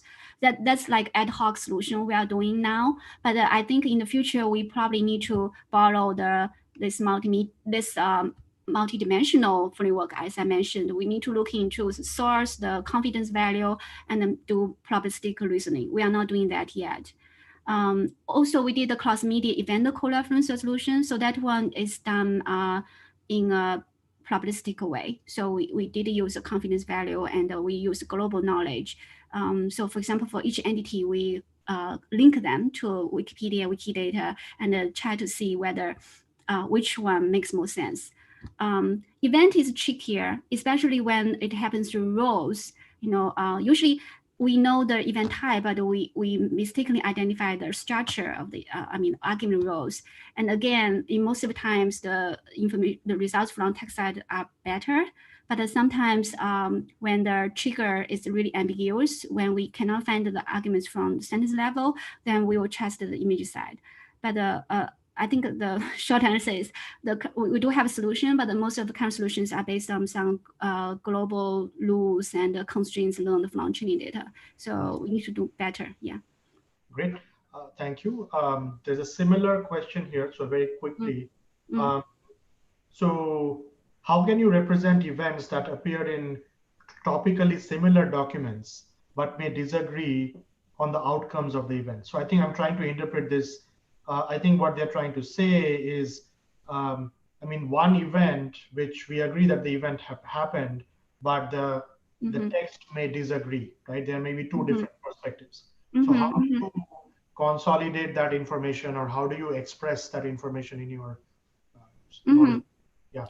Yeah. So so the current solution, the current output is just put them as a multiple hypothesis. So for example, in this example, our event knowledge base will simply have two hypotheses. One, so we will say that there's an event, and the CNN text says attacker equals police, and with 90% confidence. And from the image system, we say 80% with some confidence. And from our truth finding, we believe that the video side is more reliable. But we just present that to all the analysts or the users, and then they do their curation and their analysis. So we are not trying to draw a conclusion from our when the results have conflicts, unless it's a mistake from the system, the machine learning model. Great.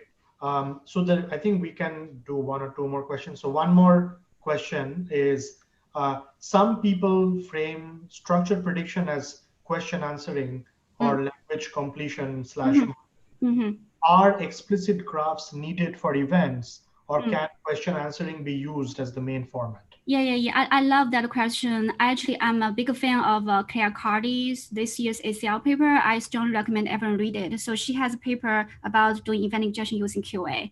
And I know Dan Loss and some other students from RPI, they're also doing similar line. So the advantage of using QA is we can, first of all, we can look at open domain event types, right? So it's not limited to the pre-trained limited ontology. The other one is when the triggers are really implicitly expressed in the text, then you use semantic embedding matching instead of doing, you fill in each rows, usually can work better.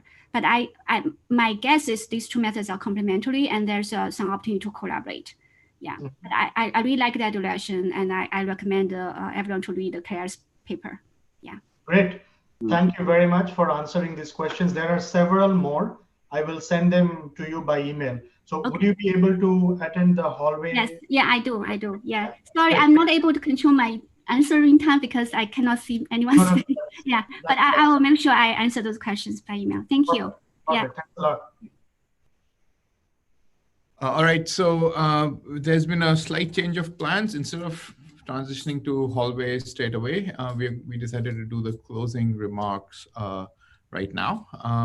So we're going to be doing that right now while everybody is here. Hold on, Samir. Yeah. Aren't we doing the posters, the hallway chats first, or is it the? We decided to switch around. Okay. First, yeah. Everybody can see my slides, okay? I'll assume yes. Yeah. Okay. So yeah, thank you everyone for attending AKBC 2020. This is the end of day 3. It's been wonderful having all of you here. You know, we had the last conference in Amherst last year, the first conference in Amherst last year. And, you know, we got lots of attendees, but this time the registrations more than doubled. And even at peak times, we had people, about 180 people or so, or I guess 150 people watching the streams at the same time, which is incredible attendance. So thank you everyone for being here. This is not the end of the conference. I want to remind you, we have really exciting workshops tomorrow. They are, in many ways, they have as good speakers as we do at the main conference, and they cover so many diverse aspects of AKBC that I really encourage you to go to the workshops and sort of jump around them and see which ones you like, because all of them have very different schedules. I do want to thank a bunch of people before we close out. The first person I would like to thank, or the whole group of people, is the organizing committee, Andrew, Matt, Dipanjan, Hannah, Zach, and Amanda. I think it's difficult enough to run a conference when things don't change up on you suddenly. And when they do, I think everybody just sort of came together as a team and we transitioned, and it wouldn't have been possible except unless you have people that you can rely on, and everybody in the organizing committee has been great. I also want to thank all of the area chairs as well. They did a really good duty. They did a really good job selecting the papers, guiding the discussions, and getting the reviewers to speak up and make the decisions. I also want to especially thank session chairs that in the last couple of days, many of you guys might have talked to, encouraged discussions, held the poster sessions, and got the discussions going. And finally, I also want to thank the Best Paper Committee containing Ivan Titov, Di Yang, and Heng Ji, who selected the papers, went through a bunch of the candidates that we had, and selected what will be the best paper awards that we'll announce in a few minutes. I also want to thank all of the students who really helped us, especially with the transition to virtual stuff. A lot of small things came up, and they were incredibly useful, especially Puya, Ida, and Robert. They did a lot of the website and the backend stuff that made things look smooth at the front end for you guys. I also want to thank Janet from UCI. She's been helping initially with the hotel and the venue and things like that, but even once all that disappeared, she's been helping with the registration, and some of you might have got emails from her as well. I also want to thank the Open Review team. The platform is amazing for a conference to run on, and many conferences are running on it. But even more than that, we wanted all kinds of access to like the embedding for papers or embedding of attendees so that we can do recommendations, which I hope a lot of you found useful. And the open review team was completely and always available to send whatever we needed. And finally, this website would not have been possible without AI2 because the website is running on AI2 servers, and there was no hesitation. They just provided exactly what the hardware we needed, making a lot of web hosting completely stress-free, which was very useful. So now I finally want to thank the sponsors as well: SAP, Microsoft Relational AI, IBM, Google, PIMCO, and Oracle. I don't know if you guys got a chance to go to the virtual booths, but yeah, they've been very supportive and very flexible in terms of what we needed. So I'm going to turn things over to Dipanjan, but I might have to, I'll stop sharing my screen for a little bit. And he'll tell us about the Best Paper Awards. All right.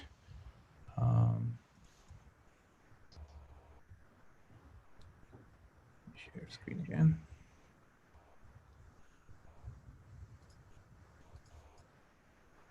All right, so very briefly, I would like to tell you about the Best Paper Awards.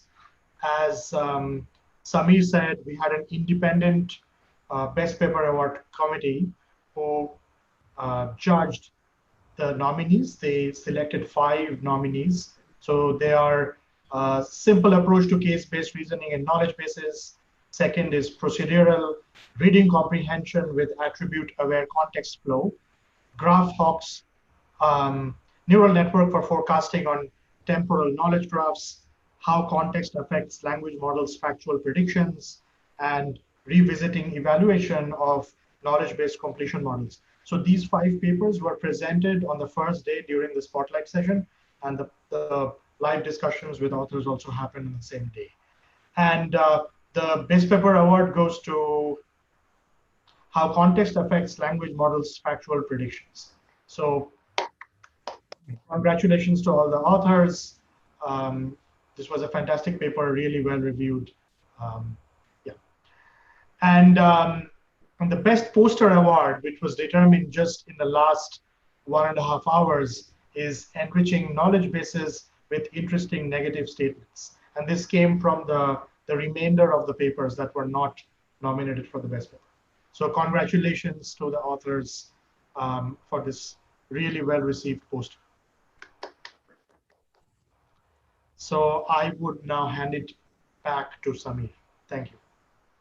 All right, thanks, Dipanjan. Just to close the conference off, I wanted to talk a little bit about our plans for next year, AKBC 2021.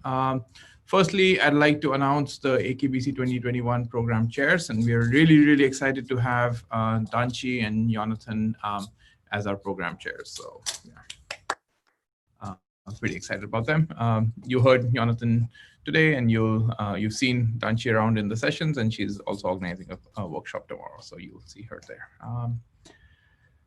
In terms of where AKBC 2021 will take place, here's my guess. It will probably be on Zoom, at least for a part of it. I guess we don't know what the situation will be like next year, but we are hoping that actually we'll get a chance to hold AKBC 2021 in Irvine, California.